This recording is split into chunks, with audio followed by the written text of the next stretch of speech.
The shower was running upstairs when my husband's phone illuminated on our marble kitchen island. The message preview glowed brightly against the dark screen. Reading last night meant everything to me. I did not scream or throw plates. Instead, my professional crisis management instincts took over. I picked up his phone and typed a simple reply: "Come over. She is gone." 20 minutes later, the doorbell rang, and the face staring back at me changed my life forever. I am Camille, 35 years old, and the founder of one of Atlanta's most successful crisis public relations firms. Before I tell you how I systematically dismantled the people who tried to destroy me, let me know where you are watching from in the comments below. Hit that like button and subscribe if you have ever had your unwavering loyalty weaponized against you by the people you trusted most. It was an ordinary Saturday morning in our Buckhead estate. The Georgia sun was pouring through the floor-to-ceiling windows, casting warm light across the pristine hardwood floors I had painstakingly selected during our home renovation. The scent of expensive dark roast coffee filled the air. Upstairs, I could hear the familiar hum of the water pipes as Terrence, my husband of 7 years, took his morning shower. We were the quintessential Atlanta power couple. Terrence always looked immaculate in his tailored suits, playing the role of the supportive, polished husband, while I navigated the cutthroat corporate world. I had built my firm from the ground up, starting with nothing but a laptop and relentless ambition. As a dark-skinned black woman from a working-class background, I had to fight tooth and nail for every seat at the table. Terrence came from a different world entirely, a world of old money country clubs and generational wealth. I always believed our differences made us stronger. I was the grit and he was the grace. That morning, he had left his phone sitting right next to the espresso machine. We had an unspoken rule about privacy, but when the screen lit up repeatedly, the persistent buzzing caught my attention. I glanced over, expecting to see an urgent email from a client. Instead, a text message from an unsaved number sat glaringly on the lock screen. Last night meant everything to me. I cannot wait until we do not have to hide anymore. Time seemed to stop completely. The coffee mug in my hand suddenly felt incredibly heavy, but I did not drop it. In my line of work, panic is the ultimate enemy. When a celebrity client faces a scandal or a corporation faces ruin, I am the person they call to assess the threat and execute a strategy. My mind immediately shifted from loving wife to a public relations operative handling a catastrophic leak. I set my mug down carefully. I did not shed a single tear. Tears cloud judgment, and right now I needed absolute clarity. I needed to know exactly who was threatening the life I had built. I picked up his phone. It was unlocked. Terrence was always careless with his passcode, assuming my blind trust meant I would never check. I opened the message thread. There were months of exchanges. Photos, dinners, hotel confirmations, and promises of a future together. But there was no name saved in the contacts, just an initial. J. I needed a face to match the betrayal. So I typed my response mimicking his usual short texting style. "Come over, she is gone." I hit send, deleted the message from the thread, and placed the phone exactly where I had found it. The next 20 minutes felt like an eternity, stretching out into a lifetime. I poured myself another cup of coffee and stood by the kitchen island, listening to the water shut off upstairs. I could hear Terrence moving around the master suite, humming a tune, completely oblivious to the fact that his carefully constructed double life was about to collide with reality. I focused on my breathing, letting the cold, hard logic of a crisis manager build a fortress around my breaking heart. I was calculating variables, anticipating scenarios, and preparing my facial expressions. Then the front doorbell chimed. The sound echoed through the quiet house like a starting pistol. I set my coffee down, smoothed the front of my silk robe, and walked slowly toward the grand foyer. I expected to see a stranger standing on my porch. I expected some random woman Terrence had met at a hotel bar or a networking event. I unlocked the heavy oak door and pulled it open, preparing to confront an unknown enemy. The twist hit me so hard the air was forced from my lungs. Standing on my welcome mat, holding 2 cups of artisanal coffee and wearing a designer trench coat, was Jasmine. She was 26 years old, and the junior financial auditor who worked directly under Terrence's sister Kendra at their family's elite wealth management firm. I knew Jasmine. I had hosted her in this very house during holiday parties. I had poured her wine, recommended career mentors to her, and treated her with the gracious hospitality expected of a woman in my position. Jasmine was young, light-skinned, and always carried herself with an air of unearned superiority. She possessed the exact aesthetic that Terrence's family constantly praised while subtly putting me down. When the door opened, her confident smile vanished for a fraction of a second. But she did not cower. She did not apologize or drop the coffee cups in terror. The initial shock on her face quickly morphed into something far more insulting. She looked me up and down, taking in my robe and bare face. Then a smug, arrogant smirk spread across her perfectly glossed lips. "Oh, you are still here," she said, her voice dripping with sheer audacity. "Terrence told me your flight to Chicago for that media conference was at 8 this morning. I guess you missed it." She stepped forward, crossing the threshold into my foyer without an invitation. The sheer disrespect of her movement paralyzed me for a moment.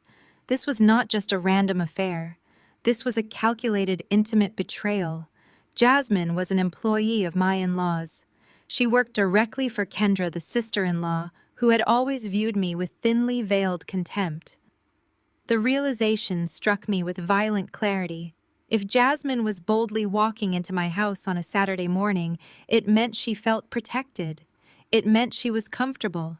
It implied a horrifying possibility that Terrence's family might actually know about this. "You have a lot of nerve stepping into my house, Jasmine," I said, keeping my voice dangerously low and perfectly steady. She scoffed, shifting her weight and looking around my meticulously decorated entryway as if she were already measuring the drapes. "It is not going to be your house for much longer, Camille." She shot back the smirk, never leaving her face. "Terrence said he is tired of playing the supportive background character to your career. He promised me this house. He promised me we would stop sneaking around by the end of the month." Every word she spoke was a dagger, but my crisis management shield held firm. I realized in that moment I was not just dealing with a cheating husband.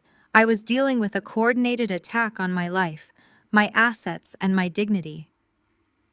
Upstairs, I heard the bedroom door open, and Terrence's heavy footsteps began descending the wooden staircase. He was walking right into the trap, and I stood perfectly still, ready to watch his entire world burn to the ground. His bare feet padded softly against the hardwood stairs. He was whistling a low tune, a sound of pure, unburdened contentment. As he turned the corner of the landing, the whistling stopped dead. The blood drained from his face so fast he looked as though he might physically collapse. His eyes darted frantically from Jasmine, in her designer trench coat, holding those two absurd cups of coffee to me, standing there with my arms crossed and an expression carved from stone. Watching the sheer terror contort his features, a profound realization washed over me. I finally understood exactly why he chose her. Jasmine was not just a younger woman. She was a carefully selected piece of a much larger puzzle. She fit the mold perfectly. Terrence's family represented the absolute pinnacle of Atlanta's black elite. Their surname was etched into hospital wings and university libraries across the city. They belonged to legacy organizations, they hosted exclusive debutante cotillions, and they sat on the boards of historical societies. They viewed themselves as the ultimate gatekeepers of black excellence, but their definition of excellence was rigidly confined by skin tone, pedigree, and blind assimilation. I was none of those things. I was born on the south side of the city. My mother was a postal worker, and my father drove a city bus. I earned every single dime in my bank account. As a darker-skinned woman who wore her natural hair with unapologetic pride, I was never deemed refined enough for their inner circle. To his family, I was the aggressive working-class girl who had hustled her way into their tax bracket but could never buy the right lineage. They tolerated me because my public relations firm brought them a certain level of modern prestige, but behind closed doors they made sure I knew my place. Terrence's older sister Kendra was the self-appointed architect of their family dynasty. She was a woman who guarded their social standing with vicious intensity. Kendra looked at me the way you look at mud tracked onto a white carpet. It was Kendra who had hired Jasmine right out of college to work at the family's wealth management firm. Now it all made sick, twisted sense. Jasmine was a lighter-skinned legacy sorority girl who spoke with the right gentle inflection and knew exactly which fork to use at a society gala. She was the exact prototype of the woman Kendra had always wanted Terrence to marry. I could vividly picture Kendra cultivating this affair. I could see her offering Jasmine up on a silver platter, subtly encouraging the betrayal to keep her brother tethered to their elitist roots. And then there was Greg, Kendra's husband. Greg was a white man who managed the family investment trust. He was a man who constantly overcompensated, trying desperately to assert his dominance in black spaces. He acted as if marrying Kendra gave him an all-access pass to appropriate our culture, while simultaneously holding the leash on the family purse strings. He would use forced casual slang one moment and pivot to extreme financial condescension the next. At every family gathering, Greg made it a point to corner me with his unsolicited business advice. He loved to swirl his expensive bourbon and try to explain public relations to a woman who literally charged corporate executives and politicians thousands of dollars an hour to manage their scandals. Greg loved to remind me that while I ran a cute boutique firm, he managed real wealth, generational wealth. He viewed my self-made success as an adorable hobby rather than the legitimate multi-million-dollar empire it actually was. I remembered a specific dinner last Thanksgiving where Greg patted Terrence on the back and looked at me with his signature patronizing smirk. He told me that if my little business ever needed a real financial strategy, I should let him take a look at my books. He claimed self-made women often lack the foresight to handle rapid growth, and that I needed a seasoned man to protect my assets. I had bitten my tongue so hard I tasted blood, politely declining, while knowing my firm generated more liquid revenue in a single quarter than his trust yield produced in an entire year. Through all of this, Terrence never defended me. Not once.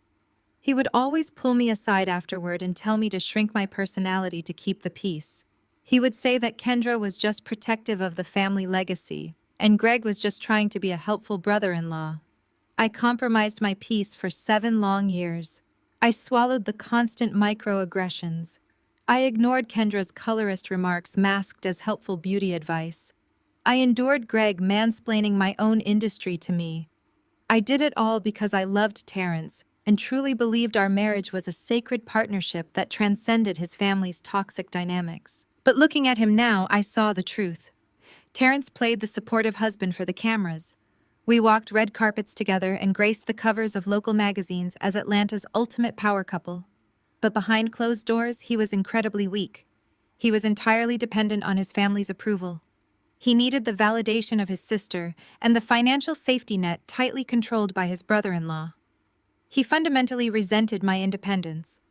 He hated the fact that I did not need his family's money or their permission to sit in the exact same VIP sections they occupied. My self-made success was a constant glaring mirror reflecting his own deep insecurities. Jasmine was the perfect solution to his fragile ego. She looked up to him. She belonged to the right social clubs. She answered directly to his sister. She was malleable, eager to please and desperate to play the role of the submissive, adoring partner. She was exactly what his family ordered. The silence in the foyer was deafening. Terrence stood frozen on the bottom step of the staircase, his mouth opening and closing without producing a single sound. His wet hair dripped water onto the collar of his t-shirt. He looked at Jasmine holding her 2 cups of coffee, and then he looked at me. He realized I was fully dressed, immaculately put together, and wide awake. He realized I did not get on a plane to Chicago. In my line of work, I know how to read a room better than anyone. I know how to identify the exact moment a person realizes their life is over. I watched the panic flood his eyes, and for the first time in my life, I felt absolutely nothing for him. No heartbreak, no urge to scream or cry or demand an explanation. The love I held for this man evaporated instantly, replaced by a cold, clinical detachment. He had brought his mistress into the sanctuary I paid for. He had allowed his sister's protege to stand on my hardwood floors and threaten my empire. The facade of the loving husband was completely gone, leaving only a coward in its place. Looking at Terrence frozen on that staircase, I felt the crushing weight of the last 7 years crash down on my shoulders. The sheer audacity of his betrayal was not just in the act of infidelity, but in the complete disregard for the empire I had broken my back to build for us. When I started my public relations firm, I did not have a trust fund or a family name to open doors. I had late nights fueled by black coffee and sheer desperation. I worked 80-hour weeks managing crisis campaigns for politicians and corporate executives while fighting to be taken seriously in rooms where nobody looked like me. I sacrificed sleep, peace of mind, and my own physical health to secure our financial future. And what did Terrence do? He played the role of the ultimate polished husband. He wore the bespoke suits paid for by my retainer fees. He drove the luxury vehicles leased through my corporate accounts. To the outside world, we were the crown jewel of Atlanta society. We were the aspirational power couple featured in lifestyle magazines and business journals. The media loved us. Reporters constantly praised Terrence for being a modern, progressive man who proudly stood beside a powerful, self-made woman. He soaked up the limelight at every charity gala and networking event, holding my hand for the cameras and delivering perfectly rehearsed sound bites about how much he admired my drive. But the moment the cameras stopped flashing and the heavy doors of his family estate closed behind us, the dynamic shifted completely. The public adoration he projected morphed into private resentment. He loved the benefits of my success, but he despised the independence it gave me. At his family gatherings, I was expected to check my accomplishments at the door. I was supposed to fold myself into a neat, quiet box so his family would not feel threatened by my presence. I remembered a specific holiday dinner at his parents' house 2 years ago. I had just landed the biggest crisis management contract of my career, saving a major airline from a catastrophic public relations disaster. My face was on the cover of a national business weekly. During the family toast, Kendra stood up raising her crystal glass and proceeded to congratulate every single person in the room except me. She praised Greg for his steady hand on their investment portfolio. She praised Terrence for simply existing. When she finally looked my way, she offered a backhanded compliment about how nice it was that my little passion project was keeping me busy. I had looked at Terrence expecting him to intervene. I expected my husband, the man who claimed to be my biggest champion, to set his glass down and demand respect for his wife. Instead, he just chuckled nervously and took a sip of his wine, leaving me completely exposed to his sister's mockery. When we got in the car that night and I confronted him, his response was the exact same script he always used. He told me I was being overly sensitive. He told me Kendra meant no harm, and that I needed to stop carrying a chip on my shoulder. "You always have to prove a point, Camille," he had said, his tone dripping with exhaustion. "Can you just soften your edges for one night? Can you just let them be who they are without turning everything into a battle?" That was his constant demand. Soften your edges. Shrink your personality. Do not speak too loudly. Do not laugh too heartily. Do not question Greg when he makes arrogant assumptions about our finances. Terrence essentially begged me to perform a muted, sanitized version of myself to maintain the peace within a family that fundamentally disrespected my existence. I compromised my authenticity to protect his fragile ego. I allowed his family to treat my massive success as a dirty little secret because Terrence was too weak to stand up to the people who funded his trust account. He was perfectly content letting me fight the battles in the corporate world, bringing home the spoils of war, while he retreated to the safety of his sister's shadow whenever things got uncomfortable. The hypocrisy was staggering. He wore my success like a badge of honor in public, but treated it like a burden in private. He used my strength as a shield against the real world, but resented me for not needing him to rescue me. I recalled the nights I slept on the floor of my office, pulling together press conferences while he was attending charity galas with Kendra, pretending he was a bachelor. I remembered the anniversary trip to Paris we had planned for months. The day before our flight, a massive scandal broke for one of my top-tier clients. I had to cancel my ticket to handle the fallout. I urged Terrence to go anyway to enjoy the vacation we had paid for. He went and he spent the entire 2 weeks posting photos on social media, lamenting how lonely he was, painting a picture of a neglected husband, while I was working myself to the bone to ensure our mortgage was paid. His family used that trip as ammunition for years. They whispered that I cared more about my bank account than my marriage. They planted the seeds of doubt and Terrence watered them.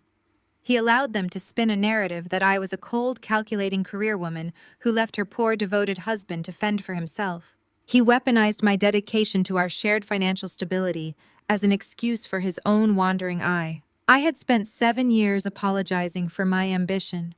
I had dimmed my own light to make sure Terrence never felt overshadowed. I had attended endless country club luncheons, smiling politely at women who looked down their noses at my natural hair and my South Side roots. I had endured Greg's constant mansplaining and Kendra's relentless colorist jabs. I swallowed my pride time and time again, all because I believed marriage required sacrifice. I believed that if I just proved my loyalty, if I just showed them how deeply I loved Terrence, they would eventually accept me as one of their own. But looking at him now, trapped on the staircase with the physical manifestation of his insecurity standing in our foyer, I saw the absolute futility of my sacrifices. Jasmine was the ultimate slap in the face. She was the reward his family had selected for him because he could not handle the weight of a truly equal partnership. Kendra had groomed her, Greg had likely funded their little escapades, and Terrence had willingly walked into the trap because it was easier to cheat with a compliant subordinate than to step up and be a real partner to a self-made woman. The silence stretched tight across the foyer, pulling the air from the room. The three of us were locked in a surreal tableau. Jasmine stood near the door, still wearing that arrogant smirk, her designer trench coat clinging to her slender frame. Terrence was rooted to the stairs, his wet skin glistening in the morning light, his eyes begging me to say something to break the tension. He wanted me to react. He wanted me to scream and throw things. He wanted the angry black woman stereotype his family had always projected onto me to suddenly burst forth so he could justify his betrayal. He wanted me to lose my composure so he could play the victim. I refused to give him that satisfaction. My mind was already racing 10 steps ahead, categorizing assets, evaluating vulnerabilities, and formulating a flawless exit strategy. I was no longer a wife dealing with a broken marriage. I was a CEO neutralizing a hostile corporate takeover. Jasmine took another step forward, letting the heavy oak door swing shut behind her. The click of the latch echoed in the silence. She did not drop her gaze. Instead, she took a slow, deliberate sip from one of the artisanal coffee cups she held. The steam curled in the air between us. She was wearing a trench coat that cost more than her junior auditor salary could ever afford, which meant Terrence or his sister had bought it for her. "I guess your flight was canceled," Jasmine said. Her voice was light, airy, and laced with a sickeningly sweet tone that girls like her used to mask their venom. "My flight was never booked," I replied, keeping my voice perfectly level. "But you would know that if Terrence actually involved you in his real life, rather than just his fantasies." Jasmine bristled. The smirk tightened, but she quickly recovered. She placed the second cup of coffee on my custom entryway console right next to a priceless vase I had imported from Morocco. She moved with the entitled swagger of someone who had already measured the square footage of my life and decided it fit her perfectly. "You can play the unbothered boss all you want," Camille Jasmine said, crossing her arms. "But we both know the truth. Terrence is done. He has been done with you for over a year. You are just too wrapped up in your little crisis campaigns to notice your own marriage was the biggest disaster in the city." I watched her carefully. A younger, less disciplined version of myself might have lunged across the foyer. But the woman I had become, the CEO who charged thousands of dollars an hour to dissect human behavior, simply observed her. Jasmine was overplaying her hand. She was high on the false promises of a weak man. "He told me everything," Jasmine continued, stepping off the entryway rug and onto the hardwood, letting her heels click loudly. "He told me about the house. He said the primary suite gets the absolute best morning light. He was not lying." She looked up at the chandelier overhead, inspecting my home as if she were a real estate agent preparing it for a showing. "He promised me we would be moving in by the end of the month. He said you would probably want to downsize anyway since you never have time to actually live here. I did not flinch. Terrence promised you a house he does not own, I stated factually. My name is the only one on the deed. Jasmine let out a sharp, condescending laugh. Please, Georgia is an equitable division state. He is entitled to half of everything you built while you were married, including your PR firm. She took another sip of her coffee, her eyes gleaming with malicious triumph. That is the best part, actually. Terrence and Greg have already run the numbers. Once the divorce is finalized, Terrence is taking his stake in the agency. He told me he is going to bring me on as managing partner. He said my background in wealth management and my connections in the city will finally elevate your brand to the elite level it has been missing. The sheer delusion of her statement was almost breathtaking. Terrence, the man who could barely manage his own dry cleaning schedule, had convinced this 26-year-old girl that he possessed the legal and financial acumen to execute a hostile takeover of my company. But it was the second half of her statement that truly caught my attention. Greg had run the numbers. Greg, her boss, Kendra's husband. The white brother-in-law who constantly belittled my business was actively participating in a plot to dismantle it from the inside out. They were all in on this. Jasmine mistook my silence for defeat. Emboldened by my lack of yelling, she took a step closer, narrowing the distance between us. She looked me up and down, her eyes traveling over my natural hair and my dark skin with a familiar chilling judgment. Kendra was completely right about you, Jasmine said, her voice dropping into a conspiratorial, mocking whisper. You are just too hard. You are exhausting to be around. Terrence is drained from pretending he is not constantly embarrassed by you in public. The words hung in the air, dripping with generations of toxic colorism and classism. A man of his stature needs a woman with a certain aesthetic. Jasmine continued parroting the exact rhetoric Terrence's family traded in. A softer touch. Someone who actually belongs at the country club naturally. Not someone who fought their way in from the bottom with a chip on her shoulder and hair that refuses to lay flat. You try so hard to fit into his world, Camille, but you always look like you are wearing a costume. You are a Southside hustler. Terrence needs a legacy wife. My blood ran ice cold, not from heartbreak, but from absolute lethal clarity. Jasmine was not smart enough to come up with those specific insults on her own. Too hard, a certain aesthetic, hair that refuses to lay flat. Those were the exact words Kendra used.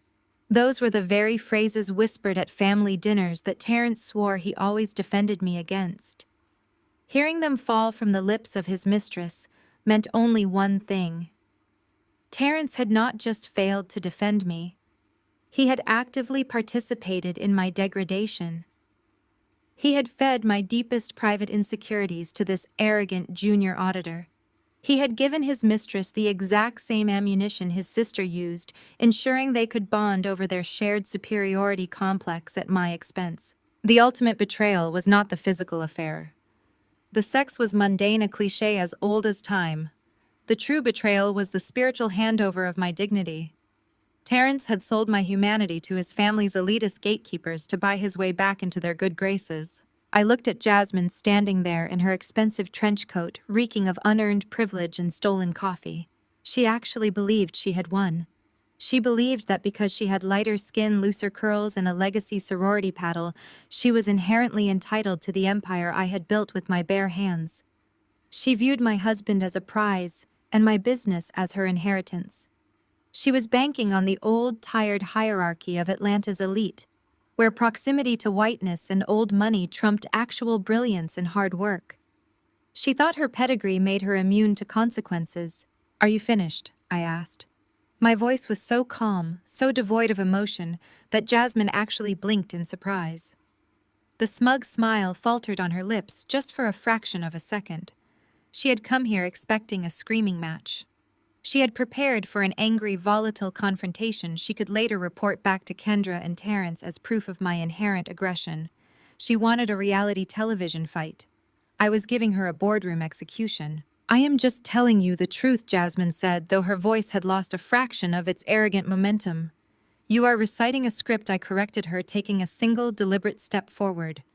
A script written by a weak man and directed by his miserable sister. You think you are the leading lady in a romantic tragedy, Jasmine, but you are just a pawn in a financial audit you do not even understand. Jasmine frowned, her brow furrowing as she tried to decipher my meaning. The arrogant facade cracked, showing the inexperienced 26-year-old underneath. You can keep Terrence, I said, maintaining absolute terrifying eye contact. He is an expensive liability with terrible credit and a fragile ego. But if you or Greg or Kendra ever think for 1 second that you can touch a single dime of my company, you will find out exactly why they call me the best crisis manager in the South. I do not just put out fires. I know exactly how to start them. Before Jasmine could formulate a response, the sound of Terrence's voice shattered the tension in the foyer, calling my name in a panic as he realized the collision of his two worlds. Terrence descended the remaining steps 2 at a time, nearly tripping over his own feet. He had hastily pulled on a pair of gray sweatpants, but his chest was bare and his breathing was erratic. He hit the landing and stopped dead, staring at the two of us. I watched the frantic calculations running behind his eyes. He was a man cornered by his own arrogance, desperately searching for an emergency exit. In that split second, he had to choose between the woman who funded his lavish lifestyle and the woman who stroked his fragile ego. He chose self-preservation. Camille.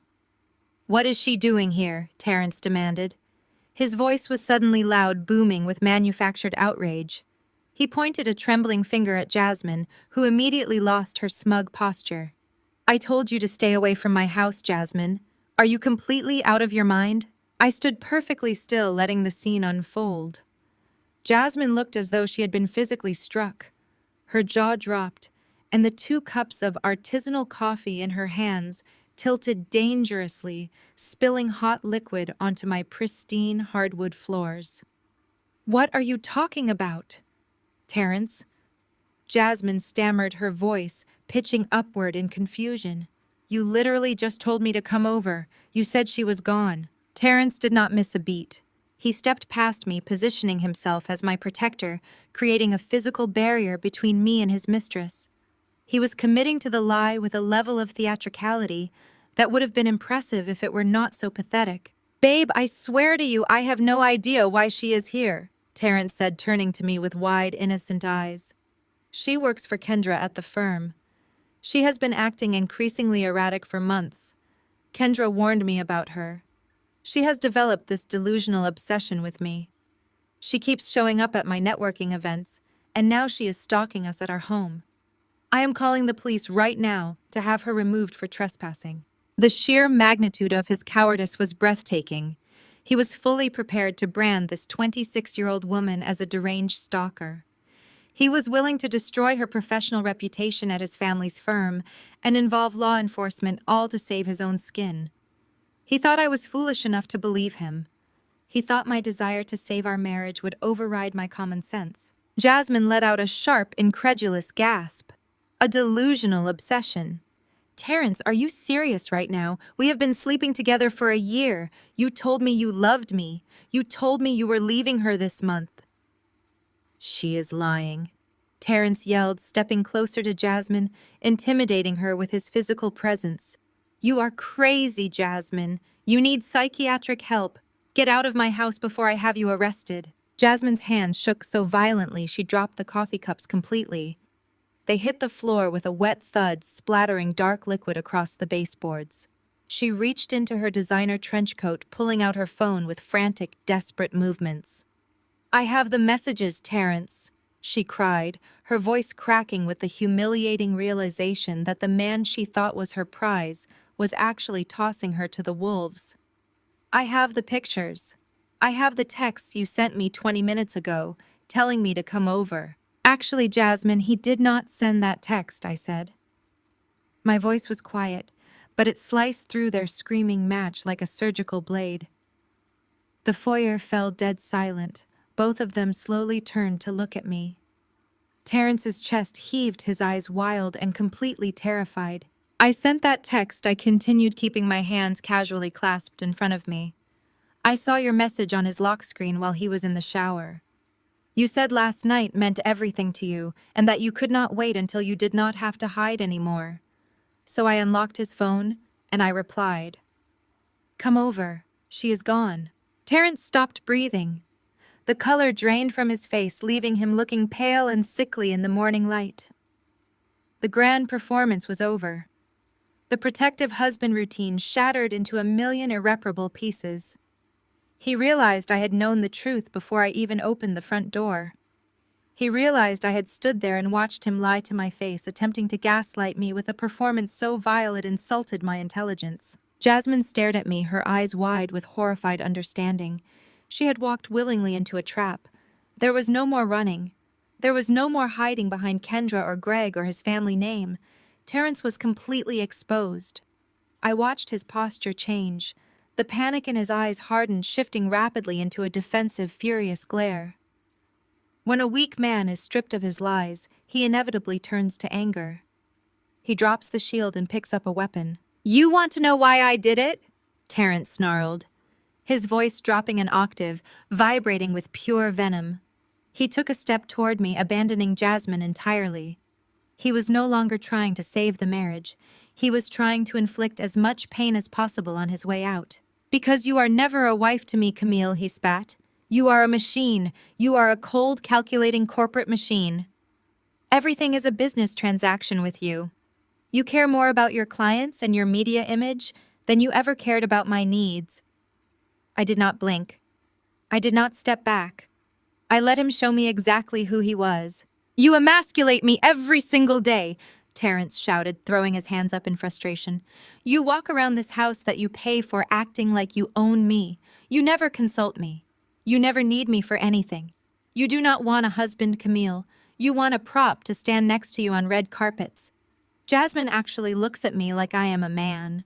She actually respects me. She does not look down on me because I do not bring in millions of dollars a year. She makes me feel alive while you just make me feel inadequate. He echoed every single talking point his sister Kendra had ever weaponized against me. He blamed my ambition for his lack of character. He blamed my financial independence for his failure to be a faithful partner. He wanted me to break down. He wanted me to scream that I loved him, that I worked hard for us, that I sacrificed my youth to build an empire so we would never have to worry. He wanted my tears to validate his importance. I refused to give him a single drop of my sorrow. I looked at him, the man I had shared my bed with for 7 years, the man I had defended against a world that demanded excellence. I looked at Jasmine crying silently by the door, her designer coat stained with spilled coffee, realizing she had thrown away her dignity for a man who despised his own reflection. I did not raise my voice. I did not defend my ambition or my character. I simply nodded once, accepting his true nature. I turned my back on both of them and walked gracefully up the hardwood stairs. My heels clicked with steady, rhythmic precision. I walked into the master suite, ignoring the unmade bed and the lingering scent of his cologne. I went straight to my walk-in closet. I pulled my favorite leather weekender bag from the top shelf. I moved methodically, operating with the cold efficiency of a woman executing a crisis protocol. I packed my most expensive toiletries, a silk sleep set, 3 tailored outfits, and my jewelry box. I gathered my passport, my financial ledgers, and my secure work laptop. I zipped the bag shut, slung it over my shoulder, and walked back down the stairs. Terrence and Jasmine had not moved. They were frozen in the foyer, staring at each other in miserable, heavy silence. The reality of their ruined lives was settling firmly around them. Terrence looked up at me as I reached the bottom step. His anger had burned out, leaving behind a pathetic, desperate fear. He expected a fight. He expected a negotiation. Instead, I walked straight past him toward the front door. I paused right beside Jasmine, looking down at the spilled coffee soaking into my expensive rug. "You two have a lot to discuss," I said, my voice light and completely unbothered. "Please make sure you lock the door when you leave, Jasmine." I offered them a polite, flawless, professional smile. Then I walked out the front door into the bright Atlanta morning, closing it firmly behind me and leaving them trapped in the wreckage they had created. The heavy oak door clicked shut behind me, severing my past from my present. The morning air was crisp, and I took a single deep breath before walking to my car. I slid behind the wheel of my Porsche, dropped my leather weekender bag onto the passenger seat, and started the engine. My phone immediately began vibrating in the cup holder. Terrence was calling. I watched his face flash across the screen for 3 rings before I powered the device completely off. I pulled out of our gated driveway without checking the rearview mirror. I refused to look back at a house built on lies. I drove straight to the Waldorf Astoria in Buckhead. I needed a sanctuary that was completely insulated from Terrence and his family. I needed a space where the air conditioning was perfectly calibrated, the room service was discreet, and nobody asked unwanted questions. I walked up to the reception desk, handed over my platinum card, and booked their top-tier corner suite for an indefinite stay. The concierge handed me the keycards with a polished smile, completely unaware that the woman standing before him was quietly preparing for war. When I entered the suite, I dropped my bag near the door and walked over to the floor-to-ceiling windows. The Atlanta skyline stretched out before me, a sprawling network of glass and steel. Most women in my position would have collapsed onto the king-sized bed.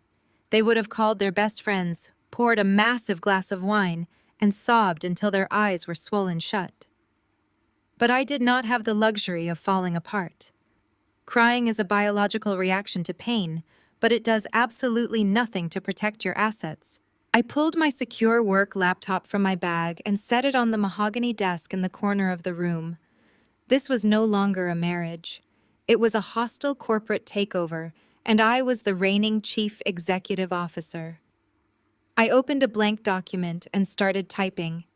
My mind was laser-focused on the one specific detail Jasmine had foolishly revealed during her arrogant monologue.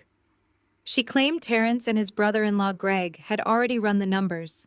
She explicitly stated they were planning to take a stake in my public relations firm after the divorce. Terrence was a weak man who could barely balance his own checking account, but Greg was a different story entirely. Greg managed the family investment trust. He was calculating, ruthless, and deeply embedded in the financial architecture of Atlanta's elite. If Greg was running numbers on my company, it meant they had a blueprint. They were not just hoping to get lucky in divorce court. They had actively laid groundwork to orchestrate a financial ambush. I reached into my bag and pulled out my secondary encrypted phone. I dialed a number I kept reserved for only the most catastrophic corporate emergencies. The phone rang twice before a deep, gravelly voice answered. "I need you, Elias," I said, skipping the pleasantries entirely. Elias was not a friend or a therapist. He was the most ruthless forensic accountant on the Eastern Seaboard. He was a brilliant black man who wore sharp suits and operated entirely in the shadows. He specialized in dismantling corporate fraud, tracing hidden offshore accounts, and finding the dirty money that arrogant executives desperately tried to bury. Whenever one of my billionaire clients was facing a federal audit or a hostile merger, Elias was the ghost I brought in to sanitize the battlefield. He did not ask how my morning was going. He heard the absolute coldness in my tone and immediately matched my professional frequency. "Tell me the target, Camille," he replied, his fingers already tapping against a keyboard in the background. "I need a complete microscopic autopsy on my own husband," I said, my voice steady and unwavering. "And I need a secondary deep dive on his brother-in-law, Greg. Greg manages their family wealth trust. I want to know where every single penny has traveled over the last 24 months. I want bank statements, shell companies' wire transfers, and credit card receipts. I want to know what they eat for lunch and how they paid for it." "Consider it done," Elias said. "But why are we looking at the brother-in-law?" "Because a junior auditor showed up at my house this morning claiming my husband promised her a managing partnership in my public relations firm," I explained. "She explicitly stated that Greg ran the numbers to make it happen. My company is a private entity entirely in my name. I built it before we were married, and we signed a prenuptial agreement protecting my business assets. There is absolutely no legal avenue for Terrence to claim a stake in my firm unless they found a back door." "There is always a back door, Camille." Elias murmured, the sound of his typing growing faster.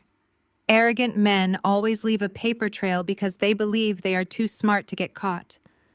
Give me full access to your corporate ledgers and your personal banking portals. If they planted a virus in your financial architecture, I will find it. I authorized his access, immediately granting him complete administrative clearance to my entire financial history. I sat back in the ergonomic desk chair, watching the cursor blink on my screen. I was paying Elias a retainer that most people did not earn in a decade, but it was worth every single cent. I was not going to wait for Terrence and his family to serve me with divorce papers and demand half of my empire. I was going to preemptively strip them of every weapon in their arsenal. I spent the rest of the afternoon locked in that hotel suite executing my strategy. I ordered black coffee and sparkling water, ignoring the gnawing hunger in my stomach. I drafted contingency plans, secured my digital passwords, and isolated my most sensitive client files. Every time the memory of Terrence standing frozen on the staircase tried to creep into my mind, I pushed it away. Emotion is a liability when you are navigating a minefield. By sunset, the Atlanta skyline was glowing with bright amber and deep purple hues. The silence in the hotel suite was absolute. I had not shed a tear. I had not broken down. I had simply sharpened my edges into something lethal. Terrence thought my ambition was a flaw. He thought my independence was a burden that emasculated him. He resented the very traits that made me successful because he could never measure up to them. Now he was going to experience the full terrifying weight of that ambition, directed entirely at him. My encrypted phone buzzed on the desk, breaking the stillness of the room. It was a secure message from Elias. It contained only 3 words: "We have a problem." I stared at the glowing screen, my heart rate remaining perfectly steady. I knew whatever Elias had found in the last 6 hours was going to be ugly. I knew Terrence and Greg had crossed lines I previously thought unimaginable. But I was ready. I picked up the phone and dialed his number, preparing to uncover the exact depth of their betrayal. "Elias, tell me exactly what you are looking at," I said the moment he answered the line. "I hope you are sitting down, Camille," Elias replied, his tone devoid of its usual clinical detachment. "Because your husband and his brother-in-law are not just unfaithful, they are financially radioactive." I stood perfectly still by the window overlooking the city. "Give me the bottom line." I started by tracing the outgoing wire transfers from Terrence's personal checking accounts. Elias explained, the sound of a mouse clicking rapidly in the background. I expected to find the usual hidden expenses of an affair: hotel charges, designer gifts, luxury dinners. I found all of that, but it was pocket change compared to the massive hemorrhaging I uncovered when I cross-referenced his social security number with commercial loan registries. "Camille, your husband is entirely broke." I frowned, pressing the phone closer to my ear. That was impossible. Terrence received a substantial monthly dividend from his family's generational wealth trust. "That trust is empty," Elias stated, anticipating my confusion. "Or at least the portion managed by Greg is completely hollowed out." I pulled the public tax filings for the family's investment group. Greg likes to portray himself as a financial genius, but he is actually a catastrophic failure. Over the past 24 months, Greg and Terrence have been siphoning millions of dollars from the family trust. The magnitude of the revelation hit me like a physical blow. Greg, the man who constantly belittled my boutique agency while swirling his expensive bourbon, had been quietly robbing his own family blind. "What did they do with the money?" I asked, my voice dropping to a harsh whisper. "They threw it into a series of disastrous speculative investments," Elias continued. "Commercial real estate ventures that completely tanked. Cryptocurrency startups that went bankrupt overnight. They were playing venture capitalist with money that did not belong to them. They lost over $3 million. But here is where the situation escalates from civil negligence to federal crimes. The family trust is subject to a mandatory independent audit every 3 years. That audit is scheduled for next month." My mind raced, connecting the dots with ruthless efficiency.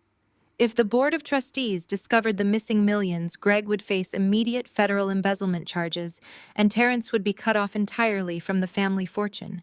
They needed to replace the stolen money before the auditors opened the books. "They took out a loan," I concluded, piecing the puzzle together. "They found a private commercial lender to front them the $3 million to cover their tracks." "Exactly," Elias confirmed. They secured a massive high-interest predatory loan to silently refund the trust before the auditors arrived. But a commercial loan of that magnitude requires ironclad collateral. Greg could not use the family's assets because that would trigger an internal review. Terrence could not use your shared residential property because you would have to sign off on a second mortgage. The cold knot in my chest suddenly turned to ice. What did they use as collateral, Elias? There was a heavy pause on the line. When Elias finally spoke, his voice was remarkably gentle. They used your public relations firm, Camille. The silence in my hotel suite was absolute. I stopped breathing. The skyline outside my window blurred as the sheer audacity of their crime crashed over me. I am looking at a scanned copy of the guarantor agreement right now, Elias said, his keyboard clicking as he pulled up the file. The loan was executed 4 months ago. It lists your corporate entity as the sole guarantor for the $3 million debt. Your signature is on the dotted line on every single page. They forged my signature. I stated the words, tasting like ash in my mouth.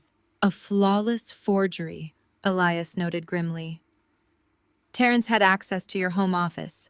He had access to your corporate seals. He and Greg drafted a fraudulent board resolution claiming you authorized the company to back this commercial loan. They submitted it to a private lending institution known for looking the other way when the paperwork is slightly irregular. The bank wired $3 million to a shell company controlled by Greg, which then funneled the cash back into the family trust. I pressed my hand against the cool glass of the window, trying to steady myself.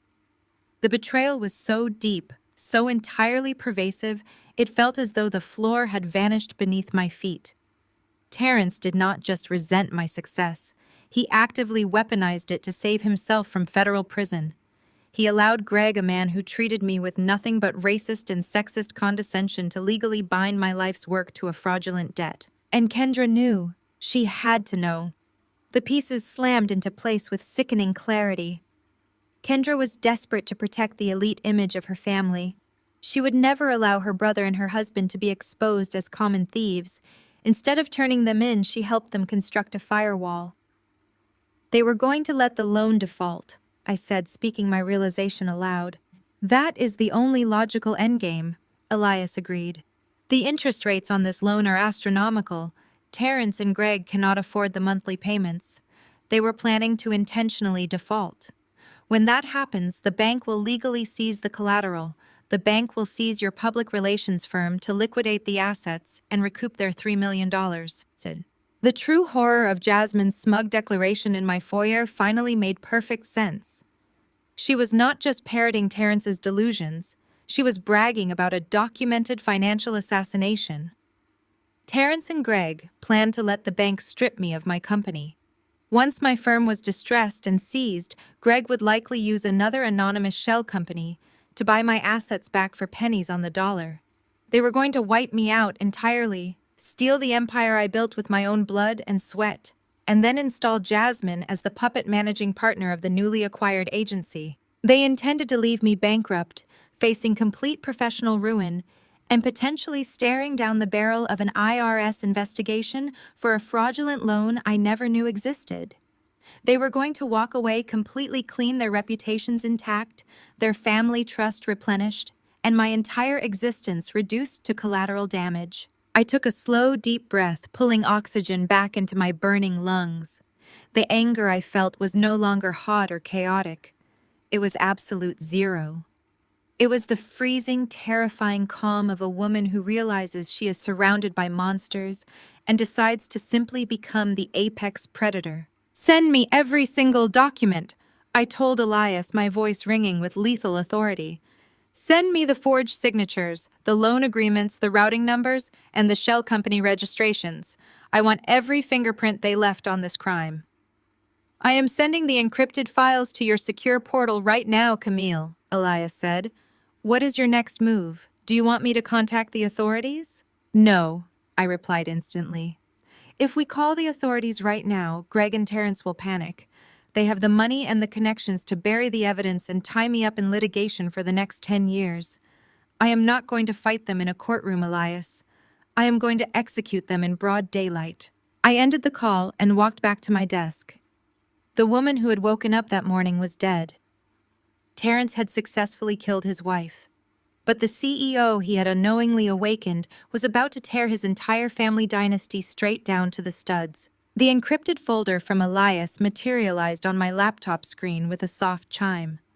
I opened it, and a labyrinth of financial documents spilled across my display. Bank routing numbers forged board resolutions, and the hidden shell company registrations Greg had used to launder the stolen money. I scrolled through the digital wreckage of my marriage, but a nagging inconsistency kept pulling at my attention. Terrence and Greg were arrogant, but they were not invisible. The Family Wealth Trust was heavily monitored by a board of strict conservative trustees. To siphon millions of dollars into disastrous cryptocurrency startups and commercial real estate failures, without tripping a single internal alarm required more than just reckless audacity. It required an inside operator. It required someone who could actively manipulate the quarterly ledgers and blindfold the oversight committee until the fraudulent loan could be secured to replace the missing funds. I opened the personnel files Elias had pulled from Kendra's wealth management firm. I bypassed the senior partners and scrolled directly to the accounting division.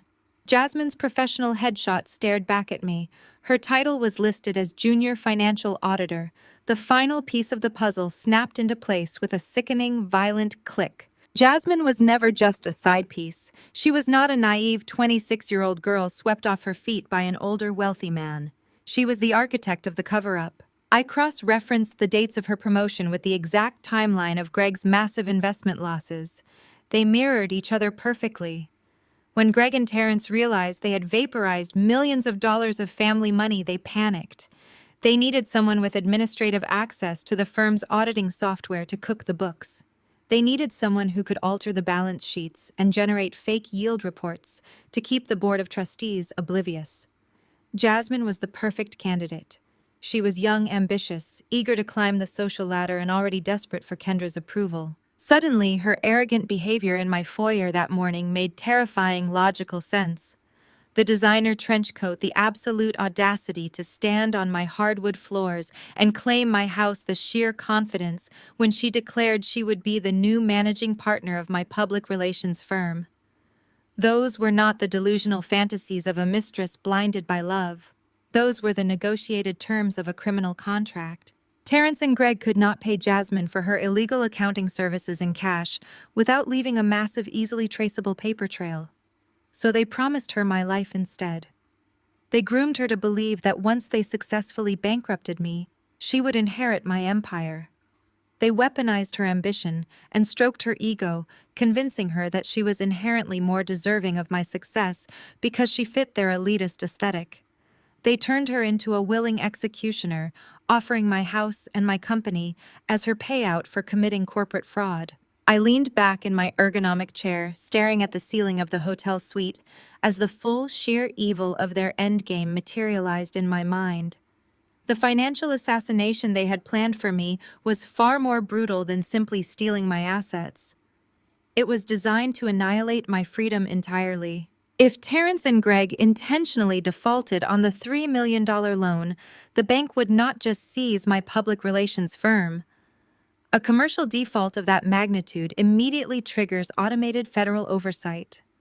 The moment the bank initiated asset seizure, the IRS and federal regulators would launch a full-scale investigation into my corporate entity. Federal agents would audit my firm. They would look at the forged guarantor agreements and see my name on every single dotted line. They would track the $3 million entering my corporate accounts and immediately bouncing out to Greg's anonymous shell company. To the federal government, it would look exactly like a massive corporate money laundering operation, masterminded entirely by me. I would be framed as a rogue CEO who defrauded a commercial bank to hide millions in offshore accounts. I would be the one sitting in a federal courtroom, facing decades behind bars. And Terrence. Terrence would play the devastated, betrayed husband for the Atlanta media. He would stand before the cameras, wiping away fake tears, claiming he had absolutely no idea his ambitious, career-obsessed wife was secretly a criminal mastermind. Kendra and Greg would publicly distance the family from my disgrace, protecting their precious elite reputation. With me locked away in federal prison, they would walk away completely clean. Their family trust would be fully replenished with the laundered cash, and Jasmine would be installed to manage whatever scraps of my agency they bought back at the foreclosure auction. They did not just want to leave me. They intended to bury me alive under a mountain of federal indictments so I could never claw my way back out. I closed the laptop and placed my hands flat on the cool mahogany desk. The sheer magnitude of the betrayal transcended anything I had ever experienced. This was not a failure of a marriage. This was a coordinated psychological and financial slaughter, orchestrated by the man I slept next to every single night. He had kissed me, kissed my forehead, asked about my day, and then walked into another room to forge documents that would send me to prison. A strange, profound silence settled over me. The last remaining fragments of the woman who loved Terrence evaporated, leaving nothing but a hardened tactical operative in her place. They had drastically underestimated my intelligence. They assumed that because I loved my husband, I would be blind to his mechanics. They believed my working-class roots meant I lacked the sophisticated ruthlessness required to survive in their world. They made one fatal miscalculation. They left me with the keys to my own servers and the time to review the battlefield. I picked up my phone and opened my text messages. It was time to initiate the trap. I was going to give Terrence exactly what he expected. I was going to play the broken, heartbroken wife, begging for scraps of her marriage.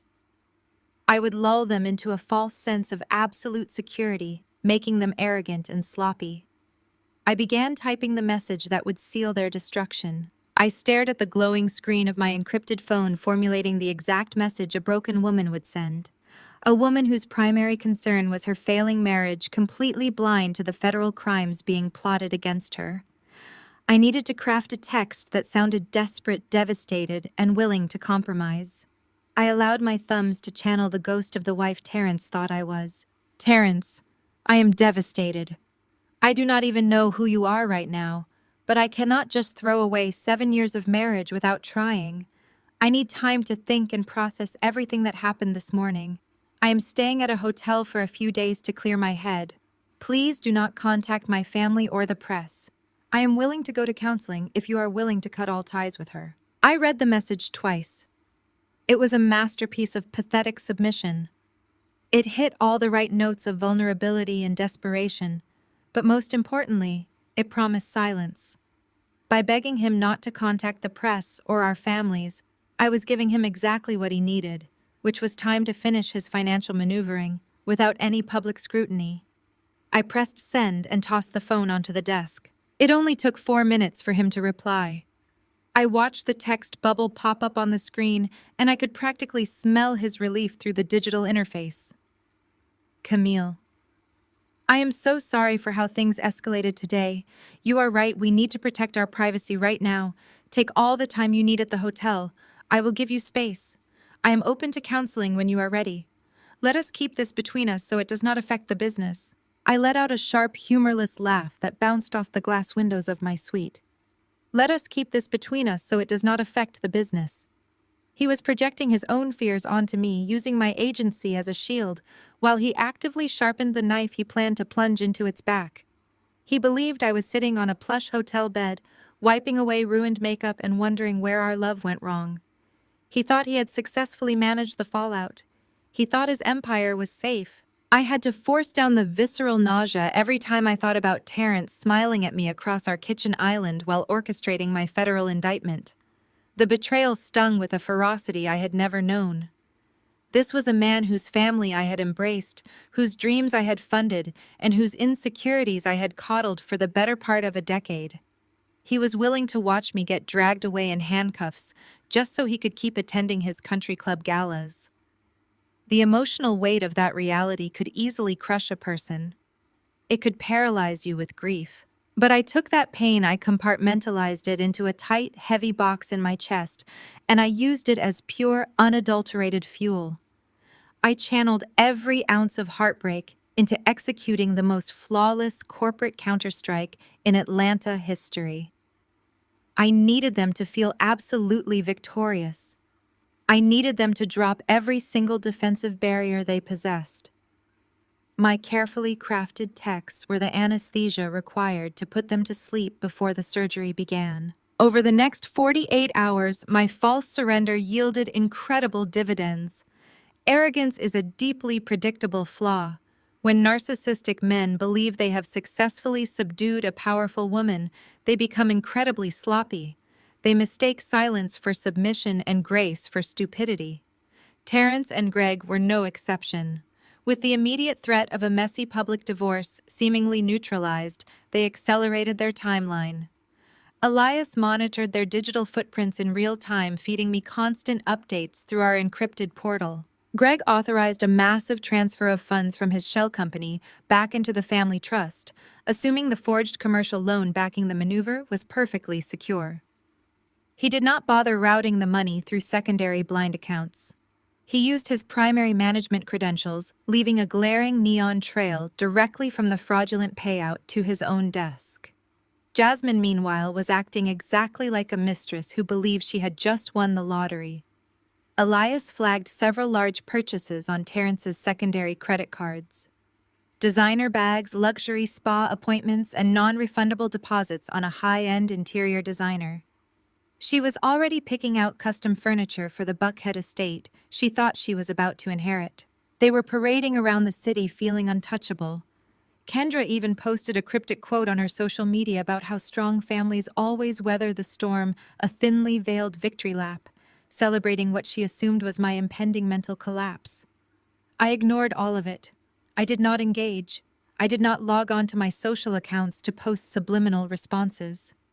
I stayed locked inside my luxury suite, transforming the elegant space into a tactical war room. My catered meals arrived on silver trays and sat untouched on the coffee table while I reviewed corporate bylaws and lending regulations. I was a phantom operating entirely outside their field of vision. The irony was poetic. Terrence had spent our entire marriage demanding that I shrink myself, that I soften my edges, so his family would not feel threatened. Now, I was shrinking myself, entirely disappearing into the background so completely that they forgot I was even a threat. My silence was the ultimate camouflage. Elias called me late on the third night. His voice carried a rare note of genuine amusement. "Camille, you are not going to believe the sheer incompetence I am looking at," he said. "Greg is so confident that your signature on the loan agreement will hold up under scrutiny that he just listed the newly replenished family trust assets on a preliminary disclosure for the upcoming board audit. He is showing off the stolen money. He is completely locking himself into the timeline. He has officially documented his own crime for the federal regulators." I smiled, staring out at the glittering city lights below. "Perfect," I replied. "Let them get comfortable. Let them spend the money. Let them toast to their brilliant financial maneuvering. The higher they climb, the harder the impact will be when I finally cut the suspension cables." By convincing Terrence that my biggest fear was losing our marriage, I had blinded him to the fact that my only objective was destroying his entire life. The heartbroken wife routine had worked flawlessly. The stage was set, the actors were in their places, and the enemy had willingly handed me the detonator. Now it was time to orchestrate the corporate buyout that would seal their fate forever. I poured another cup of black coffee as Elias initiated a secure video conference at 6 in the morning. The digital glow of the laptop screen illuminated the dark hotel suite. Elias looked entirely too awake for the hour, his sharp-tailored suit perfectly pressed as he sat in his shadowy office. He had spent the entire night tearing into the foundation of the commercial bank that approved Greg and Terrence's fraudulent loan. The institution was called Southern Crescent Financial, a mid-tier commercial lender known around Atlanta for issuing high-yield debt with a deliberate lack of regulatory due diligence. They were exactly the kind of shady operation a desperate man like Greg would use to launder money. But Elias had found a massive structural vulnerability. Southern Crescent Financial was quietly bleeding capital, and they were currently in the final stages of a highly classified corporate acquisition. A massive global conglomerate was buying them out to absorb their regional assets before the end of the fiscal quarter. Elias pulled the SEC filings onto my screen, highlighting the name of the acquiring entity. The parent company orchestrating the buyout was Apex Pinnacle Group. I stared at the name on the screen, and a slow, dangerous smile spread across my face. In the corporate world, true power is not just about how much money you have in the bank. It is about who owes you their life. 2 years ago, a catastrophic data breach threatened to completely wipe out Apex Pinnacle Group. The scandal was a media bloodbath. Their stock value plummeted overnight, and their board of directors was panicking. I was the crisis manager they called at 2 in the morning to stop the bleeding. I personally directed the brutal public relations campaign that insulated their executive team, spun the narrative, and saved the company billions of dollars in market cap. The chief executive officer of Apex Pinnacle Group was a man named Julian. He was a ruthless corporate titan who trusted absolutely no one except the woman who had pulled his empire back from the brink of total annihilation. He owed me a debt that money could never repay. Elias, I said, tapping my manicured nails against the mahogany desk, I need you to establish a blind trust and a holding company immediately. I want it registered in Delaware with layers of anonymous corporate agents. Call it Vanguard Sterling LLC. Make the corporate structure completely airtight so that my name is never linked to the entity. Elias did not ask questions. He simply typed rapidly, his eyes darting across his multiple monitors. You have it, Camille. What is the play? The play is a quiet off-market debt acquisition, I replied, feeling the adrenaline surge through my veins. I closed the video conference and picked up my secure phone, dialing Julian's direct personal line. He answered on the second ring, his voice booming with the easy confidence of a man who ruled the city. I did not waste time with casual pleasantries. I framed my request not as a personal favor, but as a mutually beneficial corporate cleanup. I told Julian that my private investment group, Vanguard Sterling, was looking to acquire a portfolio of high-risk, distressed commercial debt. I mentioned that I knew his conglomerate was in the final stages of acquiring Southern Crescent Financial. I expertly spun the narrative, warning him that Southern Crescent was carrying some highly toxic loans on their ledger's loans that could easily trigger federal red flags during his upcoming acquisition audit. I offered to buy a bundle of that distressed debt off their hands at a slight premium entirely in the shadows before the merger went public. I explicitly provided the reference numbers for the specific $3 million commercial loan guaranteed by my public relations firm, claiming it was a prime investment opportunity for my anonymous holding company. Julian did not hesitate. He remembered the grueling nights we spent in his boardroom fighting off the press. He knew my financial instincts were flawless, and he was thrilled to offload risky liabilities before the federal regulators reviewed his merger. He gave me his word that the transition team would expedite the off-market sale directly to Vanguard Sterling LLC. Within 48 hours, the paperwork was quietly processed through back channels. Elias executed the wire transfers using the massive liquidity I had built up in my personal accounts. The banking executives at Southern Crescent were delighted to dump a high-risk $3 million loan without having to verify the collateral. The digital ink dried, and the transaction was sealed behind layers of impenetrable corporate secrecy. I sat in my hotel suite staring at the final confirmation documents Elias securely transmitted to my portal. Vanguard Sterling LLC was now the sole legal proprietor of the debt. The magnitude of what I had just accomplished settled into my bones with a chilling, absolute certainty. Greg and Terrence thought they had successfully outsmarted the system. They believed they owed $3 million to a faceless bureaucratic commercial bank, a bank they could easily manipulate, stall, or intentionally default on when the time came to seize my company. They were sitting in their country clubs drinking scotch and celebrating their brilliant financial maneuvering. They had absolutely no idea that the ruthless corporate creditor holding their fraudulent note was the very woman Terrence had betrayed. I effectively owned my husband. I owned his arrogant brother-in-law. I held the leash to their entire future, and I held the detonator to the federal crimes they had committed. If they missed a single payment, I had the legal authority to seize their assets. But I was not going to stop at simple debt collection. I was going to use my new position as their primary creditor to execute a maneuver that would legally sever my public relations firm from their toxic fallout, pinning the entire weight of the federal government directly on their chests. I closed the financial ledgers and walked over to the floor-to-ceiling windows, looking down at the Atlanta traffic moving like a river of light in the distance. The heartbroken wife was officially dead. Terrence wanted a woman who would shrink herself to fit into his elitist family dynamic. He was about to meet the corporate predator he had foolishly invited into his home.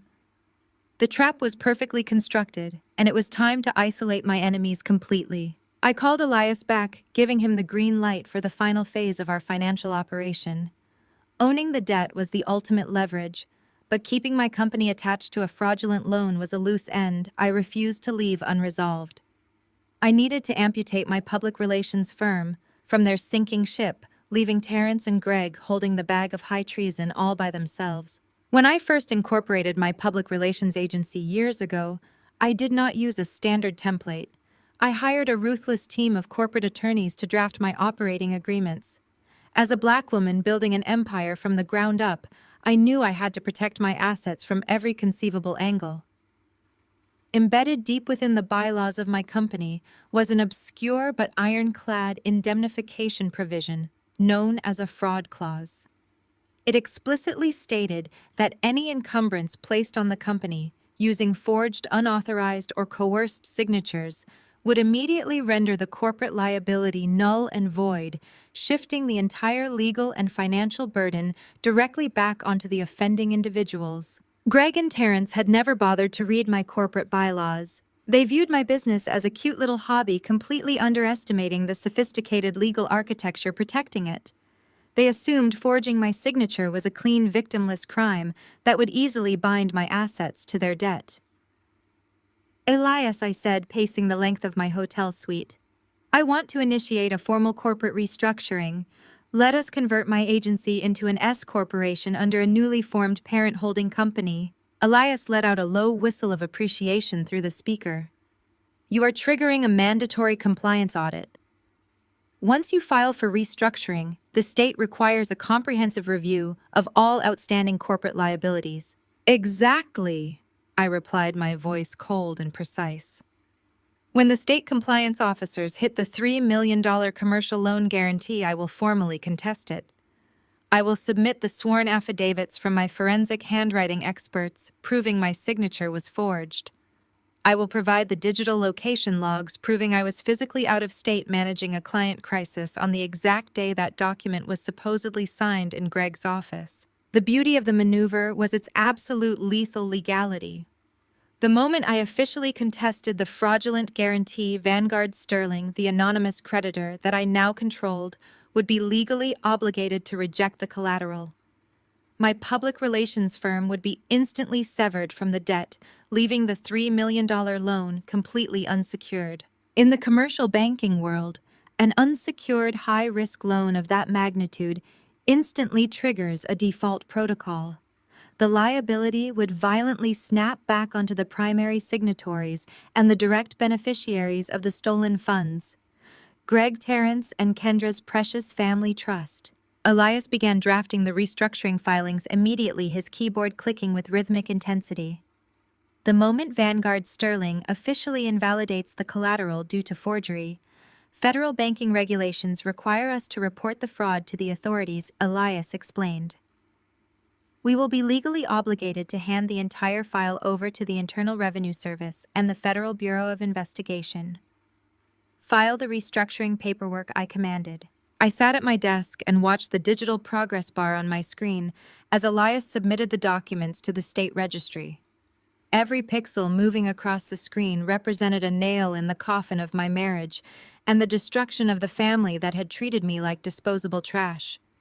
The restructuring would take exactly 14 days to process. 14 days until the federal red flags were raised.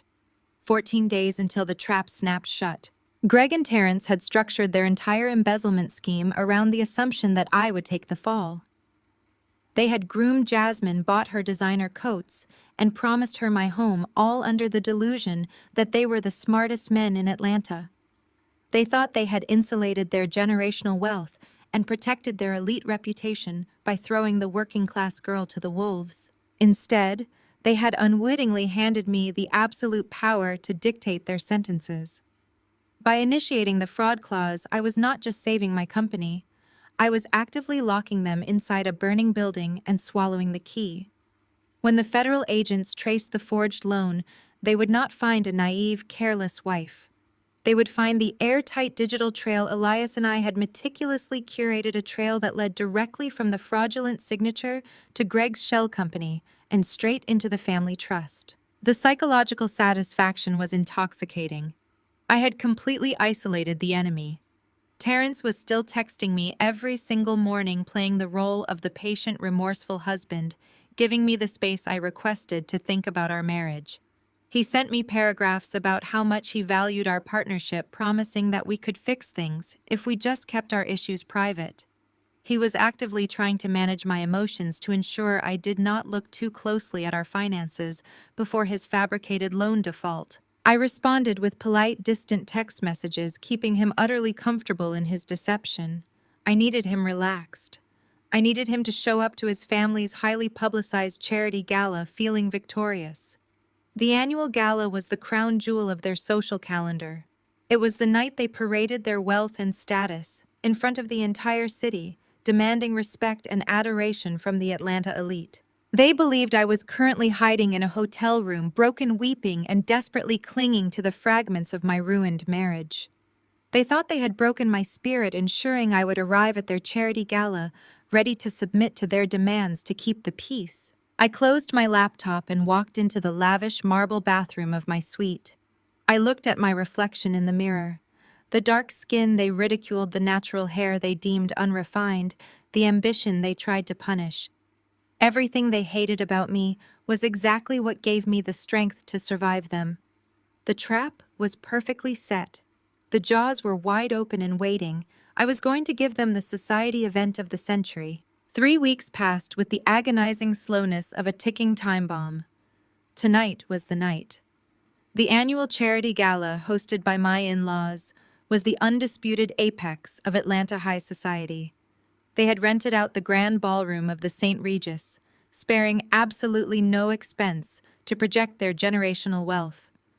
I stepped out of my hired black car and set my custom stiletto onto the red carpet. I did not look like a woman whose marriage was collapsing. I looked like a woman who owned the building. For 7 years, I had allowed Kendra and my mother-in-law to subtly dictate my gala attire. They always pushed me toward muted colors and conservative silhouettes, urging me to blend in to soften my presentation so I would not outshine the family name. Not tonight. I wore a custom emerald green gown that contrasted violently and beautifully against my dark skin. The silk draped perfectly over my curves, highlighting the athletic build I had earned through relentless discipline. I did not flat iron my hair or pull it into a tight, severe bun to appease their Eurocentric standards. I wore my natural curls, massive, voluminous, and shaped like an absolute crown. I radiated an untouchable, quiet power that demanded the attention of every single camera flashing along the velvet ropes. The air outside the venue was electric, filled with the hum of luxury engines and the sharp clicks of paparazzi shutters. Terrence was waiting near the grand entrance of the ballroom, holding a glass of champagne and surrounded by influential board members. He was playing his role perfectly, laughing at someone else's joke while constantly checking his watch. He had spent the last 3 weeks texting me, sending expensive floral arrangements to my hotel suite, and believing his pathetic displays of remorse had successfully pacified me. He thought I was arriving tonight as a broken, submissive wife, desperate to save our union, and willing to sweep his indiscretions under the rug to avoid a public scandal that might impact my firm. I watched him spot me from across the grand foyer. The glass of champagne in his hand actually trembled, spilling a few drops onto his polished leather shoes. The smug relief he had been wearing completely evaporated, replaced by a sudden nervous confusion. He expected to see a woman exhausted by grief. He expected me to walk in with my head down, grateful for the invitation to return to his elite world. He expected a victim.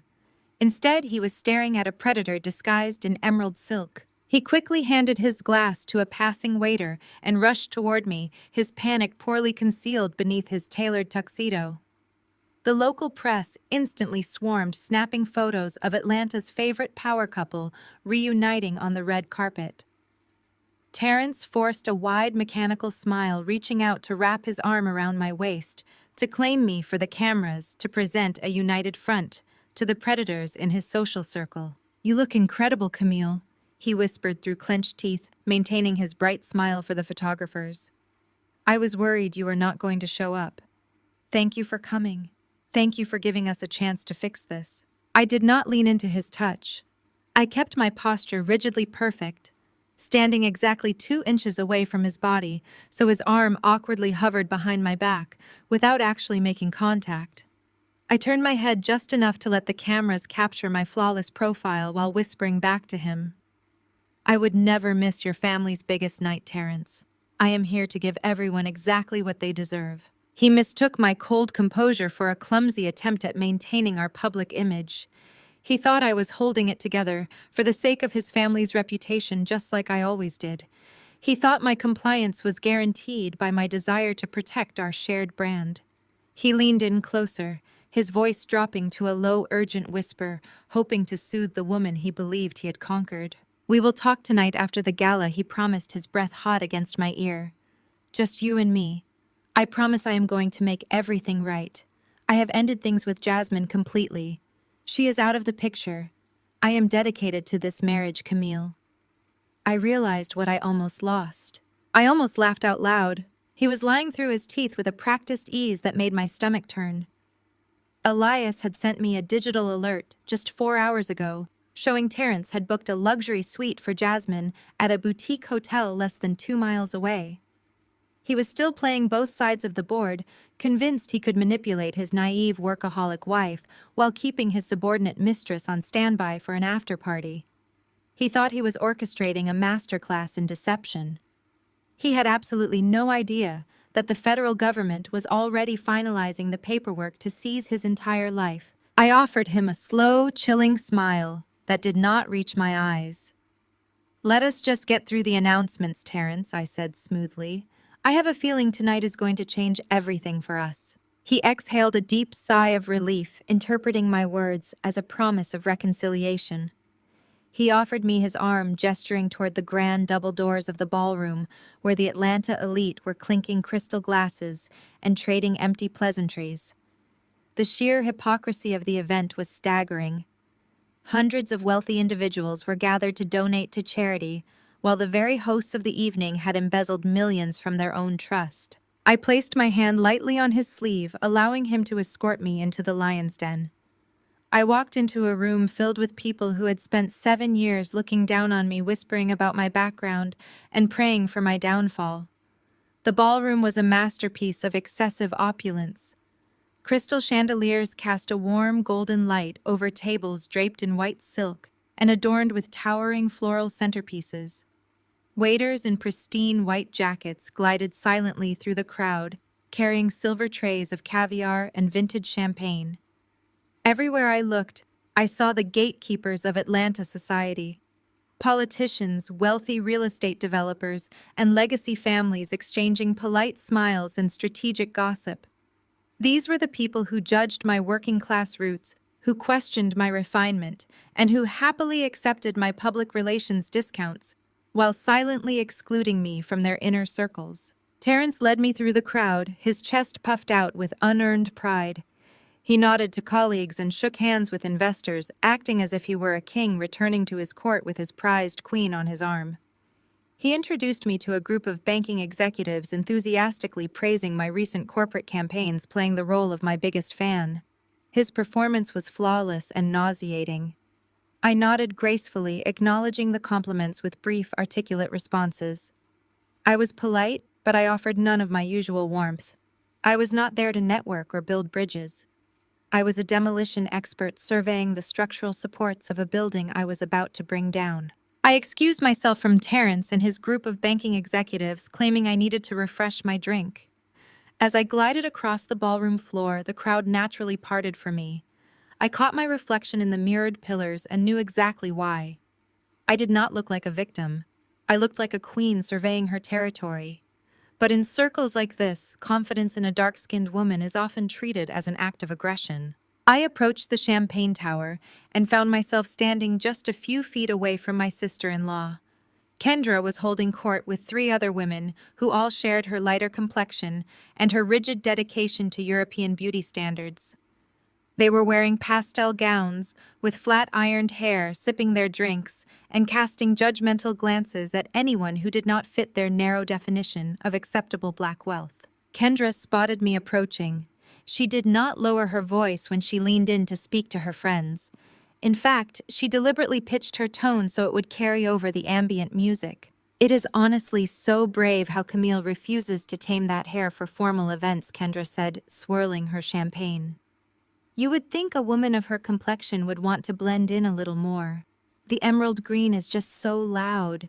It draws far too much attention to her harsher features. I keep telling Terrence he needs to hire a stylist for her, but you know how stubborn Southside girls can be." Her friends offered polite, uncomfortable titters, casting sideways glances in my direction, to see if I had heard the insult. 7 years ago, a comment like that would have sent me retreating to the restroom to cry. I would have spent the rest of the evening trying to make myself smaller, trying to apologize for taking up space. Tonight, I simply picked up a crystal flute of champagne turned on my heel and walked directly into the center of their circle. "Kendra," I said, my voice projecting a warm, effortless charm. "I was just admiring your dress from across the room. It is so remarkably safe. It must be so exhausting constantly trying to fade into the background to make the men in your life feel taller." Kendra snapped her mouth shut, her light brown eyes narrowing into furious slits. Her friends suddenly found their shoes incredibly interesting. And regarding my hair, I continued offering a smile that could freeze water. "When you build your own empire from the ground up, you get to wear your crown however you please. But please enjoy your evening. I know how stressful it is to host an event funded by someone else's money." I did not wait for a response. I turned and walked away, leaving Kendra speechless and humiliated in front of the very socialites she desperately tried to impress. I made my way toward the quieter alcove near the terrace doors, needing a moment of silence before the main program began. But my peace was immediately interrupted. A heavy hand clapped onto my shoulder. "Camille, there you are." I turned to find Greg. He was wearing a velvet tuxedo jacket and holding a glass of expensive bourbon. His face was flushed with alcohol and unearned confidence. He gave me a patronizing smile, stepping uncomfortably close to invade my personal space. He exuded the specific brand of arrogant entitlement reserved for mediocre white men who manage trust funds they did not earn. "We need to talk," Greg said, dropping his voice into a tone of fake concern. "Terrence told me about the rough patch you two are hitting. I know you are staying at a hotel right now. It must be devastating for you." I kept my expression perfectly neutral. He was probing, looking for a crack in my armor. He wanted to see the devastated wife crying over her broken marriage. "I am managing, Greg," I replied smoothly. He chuckled, a low, condescending sound, taking a sip of his bourbon. "Listen, Camille, I am going to give you some free business advice because you are family. When personal lives get messy, female founders tend to let their emotions bleed into their corporate responsibilities. Your little public relations firm is doing well, but crisis management is a high-stress game. You are in no condition to be making executive decisions right now. You are too fragile." He took another step closer, towering over me, attempting to use his physical size to intimidate me. "Terrence is a brilliant guy." Greg continued, lying with absolute ease. "He knows how to handle high-level corporate structures. I have been advising him on a transition plan. For the sake of your health and to protect your assets from the stress of these marital issues, you need to step down as Chief Executive Officer. You need to officially name Terrence as the managing partner. Let him take the reins while you take a sabbatical to heal. If you do not, your business might suffer from the fallout of your emotional instability. We would not want you to lose everything you have worked for because you were too stubborn to ask for help." The sheer brilliance of his manipulation almost impressed me.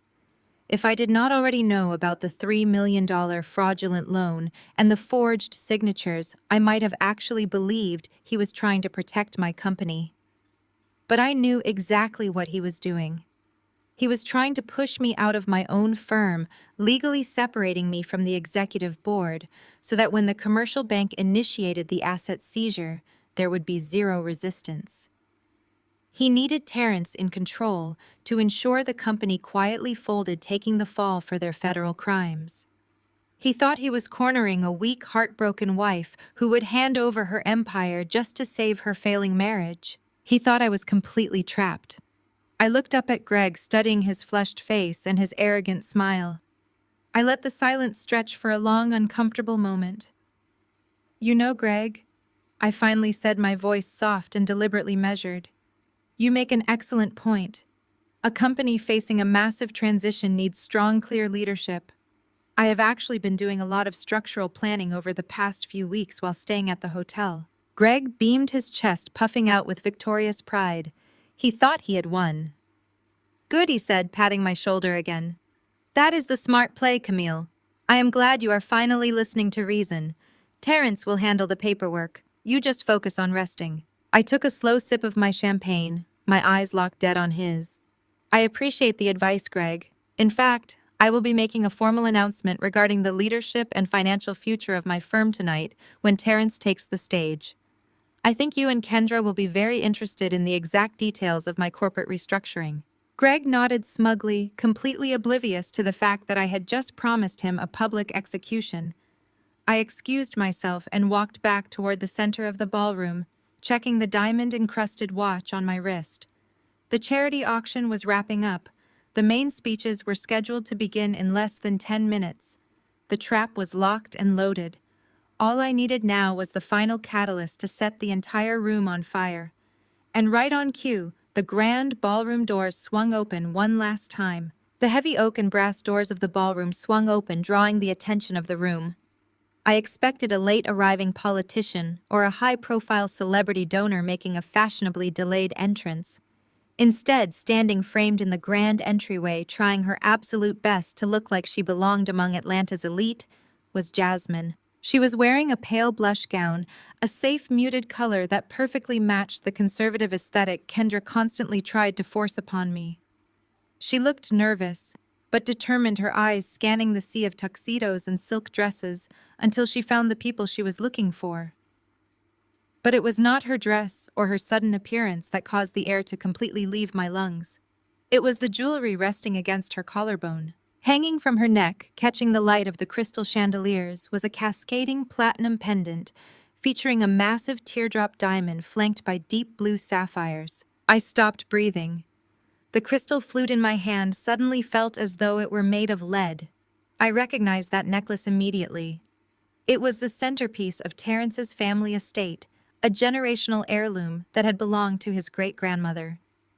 3 years ago, Terrence was supposed to gift that exact necklace to me for our 4th wedding anniversary.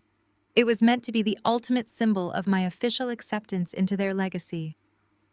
But the week of our anniversary, Terrence came home looking absolutely devastated. He claimed the necklace had been stolen from his locker at his exclusive athletic club. He filed a police report. He spent weeks performing the role of the heartbroken husband, furious that a piece of his family history was taken before he could place it around his wife's neck. I had consoled him. I had told him that material things did not matter as long as we had each other. Now, 3 years later, that stolen family heirloom was proudly displayed on the neck of a 26-year-old junior auditor who had walked into my home just weeks prior to claim my life. The visceral disrespect was staggering. It meant Terrence did not just sleep with this woman. He had crowned her. He had taken the physical manifestation of his family's legacy, the exact item he actively denied his own wife, and secretly fastened it around the throat of his mistress. But the final layer of this betrayal did not come from Terrence or Jasmine. It came from Kendra. If Jasmine had crashed this high society gala uninvited, the family protocol would have dictated swift and immediate removal. Security would have been called. Kendra would have been furious that an employee was trespassing at a $1 million charity event. But Kendra did not look shocked. She did not look angry. Her face lit up with absolute delight. I watched as my sister-in-law glided across the ballroom floor, her pastel gown sweeping over the polished tiles. She intercepted Jasmine near the entrance and kissed her warmly on both cheeks. It was a highly visible, incredibly deliberate public endorsement. Kendra linked her arm through Jasmine's, pulling her directly into the opulent fray. She began parading her brother's mistress around the room, introducing her to the wealthy board members, the society wives, and the very banking executives Terrence and I had just been speaking with. I stood completely still, observing the horrific pantomime unfolding 50 feet away. Kendra was formally presenting Jasmine as the heir apparent. She introduced her as a brilliant young financial mind at their firm, but her body language screamed future sister-in-law. At one point, I watched Kendra reach out and lightly touch the diamond and sapphire pendant resting on Jasmine's chest, offering an approving smile. The realization hit me with absolute crushing certainty. Kendra knew about the necklace. She knew it was never stolen. The entire family knew. They had all been completely complicit in this affair. They had sat across from me at Thanksgiving dinners and holiday brunches, watching me build my public relations firm, pouring my resources into their causes, all while knowing Terrence had given their grandmother's diamonds to a junior employee. They had orchestrated this entrance tonight. Kendra wanted Jasmine here to establish her presence in their social circle right before they intended to force my exit. They believed I was too busy nursing a broken heart, too emotionally fragile from Greg's condescending ultimatum about surrendering my company, to notice the public replacement happening right in front of my face. Every single one of them was in on the joke. They were laughing at me while drinking expensive champagne funded by the fraudulent $3 million loan currently strapped to my forged signature. I shifted my gaze to track Terrence. He was standing near the main stage speaking with a local politician. When he finally noticed Jasmine walking arm in arm with his sister, his reaction was entirely different from Kendra's. He looked momentarily panicked, his eyes darting frantically around the room until they locked onto me. He shot a harsh, furious glare at his sister. Terrence did not want Jasmine here tonight. He was still trying to play the remorseful husband with me, desperately needing to secure my signature to legally hand over the reins of my company before the bank initiated the asset seizure. Kendra had gone rogue. She was so eager to flaunt her new compliant protege that she had accelerated the timeline, jeopardizing Terrence's delicate manipulation. The sister and the husband were not perfectly aligned on the execution, but their endgame was completely identical. They wanted me destroyed, humiliated, and replaced. Terrence gave me a desperate, placating look from across the room, silently begging me not to cause a scene. He held up a finger, gesturing that he would handle it. He turned and began marching toward Kendra and Jasmine, his face flushed with panicked anger.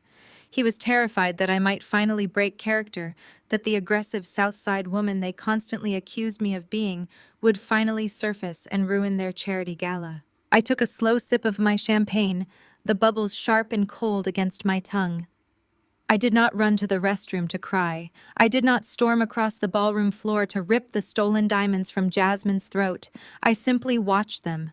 I let the anger crystallize into pure, uncut diamond. Every warm smile Kendra gave Jasmine, every arrogant toss of Jasmine's head, every panicked step Terrence took across that floor just sealed the vault on their collective destruction. Suddenly, the sharp whine of microphone feedback echoed through the grand ballroom. The ambient music faded out, and the low hum of wealthy conversations ground to a halt. The event coordinator tapped the microphone on the main stage, signaling the start of the evening's formal announcements. It was time for the hosts to address the city. Terrence froze in his tracks midway across the ballroom floor. He looked at the stage, then looked back at me, his chest heaving under his tailored tuxedo. He was trapped by the schedule. He had to deliver the keynote address. He gave me one last pleading look, silently asking for my continued grace and compliance before jogging toward the stage steps. I set my empty crystal flute on a passing waiter's silver tray. I adjusted the emerald silk of my gown and squared my shoulders. The time for observation was officially over. The execution was about to begin. Terrence stepped up to the polished acrylic podium, adjusting the microphone stand with a practiced ease. The screech of feedback quickly faded into a smooth resonance as he offered his signature charismatic smile to the crowded ballroom. He was entirely in his element, soaking up the adoration of the room, believing he was the grand architect of an impeccable corporate triumph. I stood near the edge of the stage, watching his chest swell with unearned pride. He began his address by praising his family, thanking the wealthy donors for their contributions to the charity fund, and speaking eloquently about the legacy of excellence his parents had established. The applause was generous and immediate. Then Terrence shifted his posture, leaning into the microphone with an expression of manufactured humility. He was preparing to deliver the killing blow to my independence. As many of you know, he began, his voice dripping with fake devotion. My beautiful wife, Camille, has built an extraordinary public relations agency.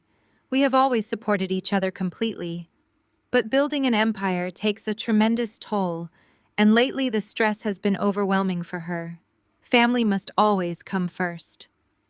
So tonight, I am incredibly proud to announce a new chapter for us. To allow Camille the time she desperately needs to rest and heal, I will be officially stepping in as the managing partner and co-chief executive of her firm. The ballroom erupted into polite, supportive applause. I glanced toward the center of the room. Greg was raising his bourbon glass in a triumphant toast, nodding his approval.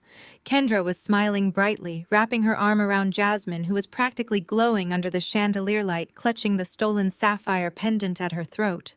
They really believed they had executed the perfect crime. They thought my silence from the corner of the room was my total surrender. I did not wait for the applause to die down. I stepped out of the shadows and walked directly up the small staircase leading to the stage. My emerald silk gown caught the light, flowing behind me like liquid glass. The crowd noticed my approach, and the clapping swelled. They thought they were witnessing a beautiful display of marital solidarity. They thought the grateful, exhausted wife was coming up to stand by her knight in shining armor. Terrence beamed as I approached. The absolute fool actually held out his hand to help me up the final step. He thought his coercion had worked flawlessly. He stepped back from the podium, holding the microphone out to me, expecting me to offer a tearful speech about how much I appreciated his support. I did not take his hand. I simply took the microphone. I stood at the podium looking out over the sea of wealthy investors, politicians, and socialites. The ballroom went completely quiet, waiting for my response. I took a slow, deliberate breath, letting the silence stretch just long enough to demand absolute attention. I did not look like a woman who needed rest. I looked like a woman preparing to deliver a verdict. Terrence is an exceptional public speaker. I began, my voice ringing clear and steady through the massive sound system. He has a remarkable talent for spinning narratives and protecting the image of the people he cares about. But there is a slight correction I need to make regarding his announcement tonight. I am not stepping down from my company. I am, however, permanently stepping away from my husband. A collective gasp rippled through the front rows. Terrence froze, his manufactured smile instantly dropping into a look of sheer panic. He reached out to grab my arm, but I stepped smoothly out of his reach, keeping my eyes locked on the audience. It is true that our marriage has experienced some recent complications. I continued, keeping my tone completely conversational, as if I were discussing the weather. For instance, I recently discovered that Terrence has been carrying on a year-long affair with his sister Kendra's junior financial auditor. Her name is Jasmine. She is standing right there near the center ice sculpture, wearing a blush gown and the diamond sapphire heirloom pendant Terrence reported stolen to the police 3 years ago. The entire ballroom collectively turned their heads to stare at Jasmine. The young woman let out a strangled sound of horror, dropping her champagne glass. It shattered against the polished tile floor. Kendra instinctively dropped Jasmine's arm, leaping away from her as if she had suddenly caught fire. The socialite friends who had been sneering at my hair moments ago were now staring at Jasmine and Kendra with wide, disgusted eyes. Terrence was breathing heavily, stepping toward the microphone. "Camille, stop this right now," he hissed. His voice, a desperate whisper, meant only for me. "You are having a mental breakdown. Give me the mic." I turned my head and offered him a chilling smile. "I am just getting started, Terrence." I turned my attention back to the hundreds of captivated guests. The silence in the room was absolute, dense, and electrified. If infidelity were his only crime, I might have handled this quietly, I announced, my voice projecting with surgical precision. But Terrence and his brother-in-law Greg did not just break my marriage vows, they broke federal law.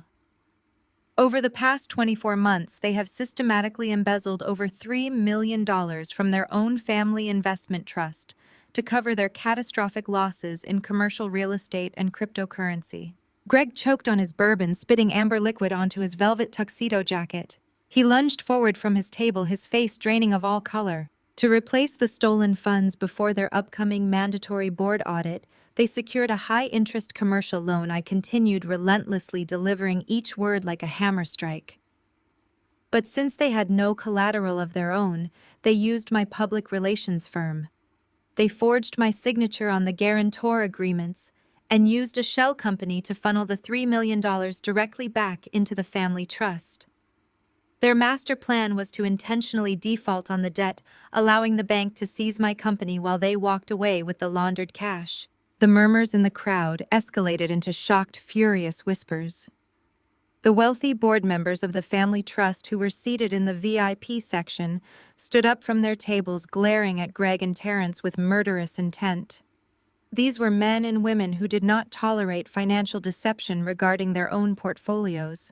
Kendra was shaking her head violently, frantically looking around the room for an exit strategy. Greg was paralyzed, rooted to the floor as the very investors he had defrauded began surrounding his table. Terrence was completely unraveled.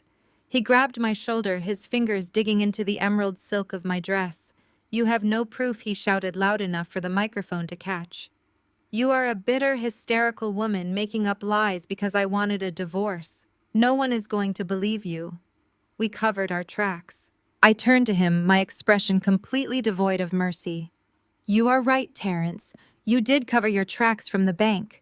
But you forgot one very crucial detail about my career. I manage corporate crises for the most powerful entities on the planet, and I do not make public accusations unless I have already executed the sentence." I reached into my designer clutch and pulled out a thick stack of legally binding documents. The crisp white paper contrasted sharply against the dark stage.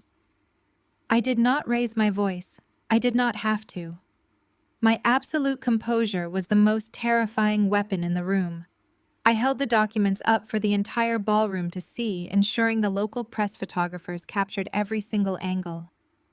Then I turned and shoved the paperwork directly into Terrence's chest, forcing him to grab the pages before they hit the floor. "I am not just the woman you tried to destroy, Terrence," I said, my voice dropping into a register of pure commanding authority. "I am Vanguard Sterling, LLC. I am the anonymous corporate entity that just bought out your fraudulent loan from Southern Crescent Financial. I legally own your entire $3 million debt." Terrence stared at the foreclosure and asset seizure notices in his trembling hands, his eyes scanning the highlighted sections, confirming everything I had just said. His knees buckled slightly, and he had to lean against the acrylic podium to keep from collapsing. He looked out at his family, at his sister panicking at his brother-in-law surrounded by angry trustees, and at his mistress weeping by the door. Everything he had built, his entire false reality, had been incinerated in less than 3 minutes. "The bank is not coming for my company, Terrence," I whispered softly into the microphone, delivering the final devastating blow. "My firm is fully indemnified.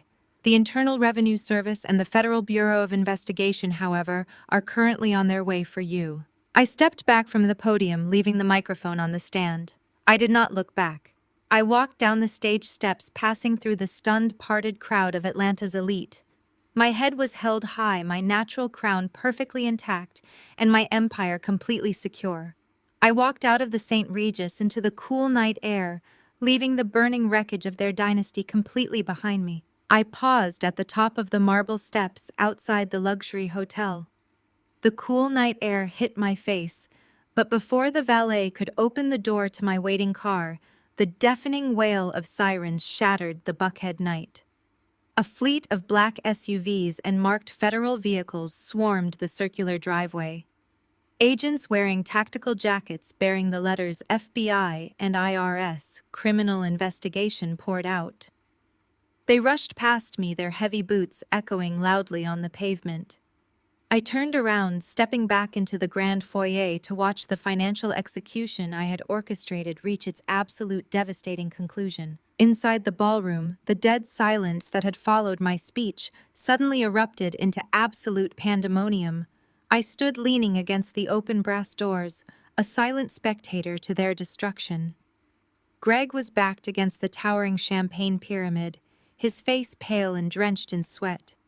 The elite board members of the family trust the very people he had invited to flaunt his wealth were swarming him, screaming furious demands about their missing millions. "Where's the money?" Greg, one of the senior trustees, roared, grabbing Greg by the lapels of his velvet tuxedo. Before Greg could stammer out a lie, the federal agents breached the room. The lead agent held up a federal warrant, his voice booming over the chaos, ordering everyone to step back. He approached Greg, citing the exact shell company routing numbers Elias and I had provided in our anonymous tip. The agent informed him that all of his assets, both domestic and offshore, had been frozen effective immediately. Greg felt his knees give out. He collapsed against the table, sending crystal glasses crashing to the floor as the handcuffs were locked securely around his wrists.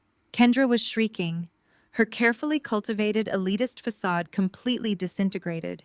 She clawed at the agents, demanding they unhand her husband, screaming about their family legacy and threatening to call the mayor. The agents ignored her, treating the self-appointed queen of Atlanta society like a common nuisance. In her panic, Kendra spun around and locked eyes with Jasmine. Jasmine was trembling uncontrollably near the ice sculpture. The reality of the situation had finally pierced her arrogance. She was not the future managing partner of a public relations empire. She was an unindicted co-conspirator in a federal embezzlement scheme. Realizing that Terrence was entirely broke and headed for prison, Jasmine felt her survival instincts kick in. She reached up, unclasped the stolen diamond and sapphire heirloom necklace from her throat, and threw it directly at Terrence. "You lied to me," Jasmine screamed, her voice cracking with pure hysteria. "You said you had the money. You said we were going to take her company. I am not going to federal prison for you." She turned on her heel and attempted to sprint toward the terrace doors, but two IRS agents intercepted her, blocking her escape. She was an auditor who had manipulated financial ledgers to hide stolen trust funds. She was just as guilty as the men who hired her. And then there was Terrence. He was still standing near the stage, clutching the Vanguard Sterling LLC foreclosure and asset seizure notices I had shoved into his hands. His bespoke tuxedo felt like a straitjacket. He looked at the paperwork, then looked at his sister sobbing on the floor, his brother-in-law being read his Miranda rights, and his mistress frantically trying to sell him out to the authorities. His entire universe had been vaporized in a matter of seconds. Through the chaotic crowd, Terrence found me standing calmly in the doorway with his wild, desperate eyes. "Camille," he shouted, his voice cracking with raw, unadulterated terror. He pushed past a group of stunned investors stumbling toward me. "Camille, please. You have to fix this. You are a crisis manager. You can fix this. I will sign whatever you want. Just call off the bank. Tell them you will guarantee the loan." He reached out his hand, grasping for the silk fabric of my emerald gown. Before his fingers could even graze my dress, a federal agent tackled him from the side, pinning him hard against the polished marble floor of the foyer. I looked down at the man who had promised to protect me, the man who had secretly weaponized my life's work to save his own skin.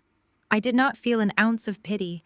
I felt absolute freezing clarity. "I am fixing it, Terrence," I said, my voice barely above a whisper, yet sharp enough to cut through the noise. I excised a massive toxic liability from my corporate structure. It just happens that the liability was you. The agent pulled Terrence to his feet, securing his hands behind his back. Terrence wept openly, the tears streaming down his face, as he was marched out of the ballroom, stripped of his dignity, his wealth, and his freedom, right in front of the very society he had worshipped. I turned on my stiletto heel, walked down the marble steps, and slid into the back of my waiting car. 6 months later, the dust had fully settled, leaving a completely transformed landscape. My public relations firm did not just survive the scandal, it thrived. The corporate world respects power, and my flawless execution of Vanguard Sterling LLC became legendary in private financial circles. My client roster doubled, and our revenue broke industry records. I bought out the remainder of my office lease and purchased a sleek modern commercial building in Midtown, placing my name on the deed with absolute uncontested ownership. The family that had tried to destroy me was reduced to a cautionary tale whispered at country club luncheons. Greg was convicted of wire fraud, embezzlement, and money laundering. He is currently serving a 10-year sentence in a federal penitentiary. Terrence, utterly ruined and unable to afford high-tier legal representation, took a plea deal. He is serving 5 years in a minimum security facility. The state seized every single asset he possessed to pay back the defrauded creditors, including the bank accounts I now controlled through Vanguard Sterling. Kendra was left with absolutely nothing. With her husband incarcerated and the family trust completely liquidated to pay federal fines, she was forced to sell their estate and auction off her designer wardrobe. She now lives in a tiny, cramped apartment on the outskirts of the city, permanently exiled from the Atlanta elite she had dedicated her life to gatekeeping. Jasmine, terrified of prison time, turned state evidence and testified against Greg and Terrence in exchange for immunity. Her professional auditing license was permanently revoked, and she is currently working a minimum wage administrative job, her dreams of inheriting my empire permanently shattered. I am thriving. My natural hair still refuses to lay flat, my edges remain entirely unsoftened, and my ambition burns brighter than ever. I learned the hardest lesson a successful woman can learn. Your grace should never be offered as a shield for someone else's weakness. When they try to build their throne on your back, you do not shrink. You stand up and you let them fall. Share your story in the comments below if you have ever used sheer logic to dismantle the manipulation of those who thought you were weak. Hit that like button and subscribe for more stories about claiming your power and refusing to be compromised. The silence in the grand ballroom was so profound that I could hear the thick parchment paper of the foreclosure notices trembling in Terrence's hands. He looked down at the documents, and the last remnants of his arrogance drained from his body, leaving nothing but a hollow, terrified shell. He looked up at me, his mouth opening and closing, but his vocal cords completely failed him. Before he could formulate a single excuse, the heavy brass doors at the back of the ballroom burst open. A tactical team of federal agents flooded into the opulent space. Their heavy boots trampled over the plush carpets, and their tactical vests starkly contrasted with the sea of designer gowns and tailored tuxedos. The Atlanta elite scattered like frightened animals, pulling back to clear a path. Jasmine stood near this ice sculpture and watched the agents spread across the room. The realization of what I had just announced finally penetrated her delusions. She was not inheriting a public relations empire or a Buckhead estate. She was an unindicted co-conspirator who had manipulated financial ledgers for men who were entirely broke. Her survival instincts completely overrode her desire to fit into high society. She ripped the stolen sapphire and diamond heirloom necklace from her throat and threw it violently across the room. It struck the polished floor and skittered away. Jasmine lunged toward Kendra, screaming at the top of her lungs. "You lied to me, you manipulative snob. You told me the money was clean. You told me he was leaving her and I would be set for life. I am not going to federal prison for your broke brother." Kendra recoiled in absolute horror, trying to shush Jasmine, looking around at the wealthy socialites who were witnessing the destruction of her pristine family legacy. But Jasmine did not care about the country club etiquette anymore. She pointed a shaking finger at Kendra and Terrence, exposing every dirty detail of their arrangement right there in front of the federal agents who were advancing toward the stage. Across the room, Greg realized the walls were rapidly closing in. He dropped his bourbon glass and bolted toward the side terrace doors, hoping to slip into the gardens and disappear into the night. He did not make it 3 feet. A group of older, wealthy black investors, the very men whose trust funds he had recklessly squandered, physically blocked his path. They surrounded him, their faces tight with quiet, controlled fury. Greg bumped into their chests, trying to push past them, but they held their ground, shoving him right back toward the advancing federal agents. The white brother-in-law, who had spent years trying to assert his dominance in black spaces, was now trapped and cornered by the very community he thought he could exploit. An agent grabbed Greg by the shoulder, spun him around, and slammed metal handcuffs onto his wrists, reading him his rights for wire fraud and embezzlement. Terrence dropped the papers. He fell to his knees right there on the stage, his tailored tuxedo suddenly looking like a clown suit. The flashing cameras of the local press captured his absolute ruin. He looked at me, tears streaming down his face, begging silently for a rescue that was never going to come. I stepped over the documents he had dropped and walked down the stage stairs. I walked past the federal agents, past his sobbing sister, and past the wreckage of their entire dynasty. I walked out into the cool Atlanta night air, and I never looked back. Fast forward 6 months and the air is remarkably clear. I am thriving in ways I never thought possible. My public relations business did not suffer a single day of downtime. In fact, my client roster doubled. Corporate titans respect a woman who can cleanly amputate a toxic liability, and my firm experienced an unprecedented surge in revenue. I expanded my team, hired top-tier talent, and secured a new commercial building in Midtown Atlanta entirely under my own name. The family that spent 7 years trying to make me shrink is now entirely dismantled. Terrence and Greg are currently sitting in a federal holding facility, facing a mountain of indictments for fraud, embezzlement, and money laundering.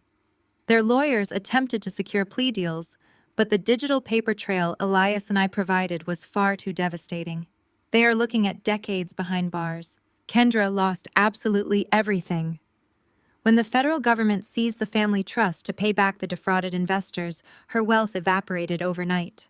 Her country club memberships were revoked, and her so-called elite friends abandoned her the moment her bank accounts froze.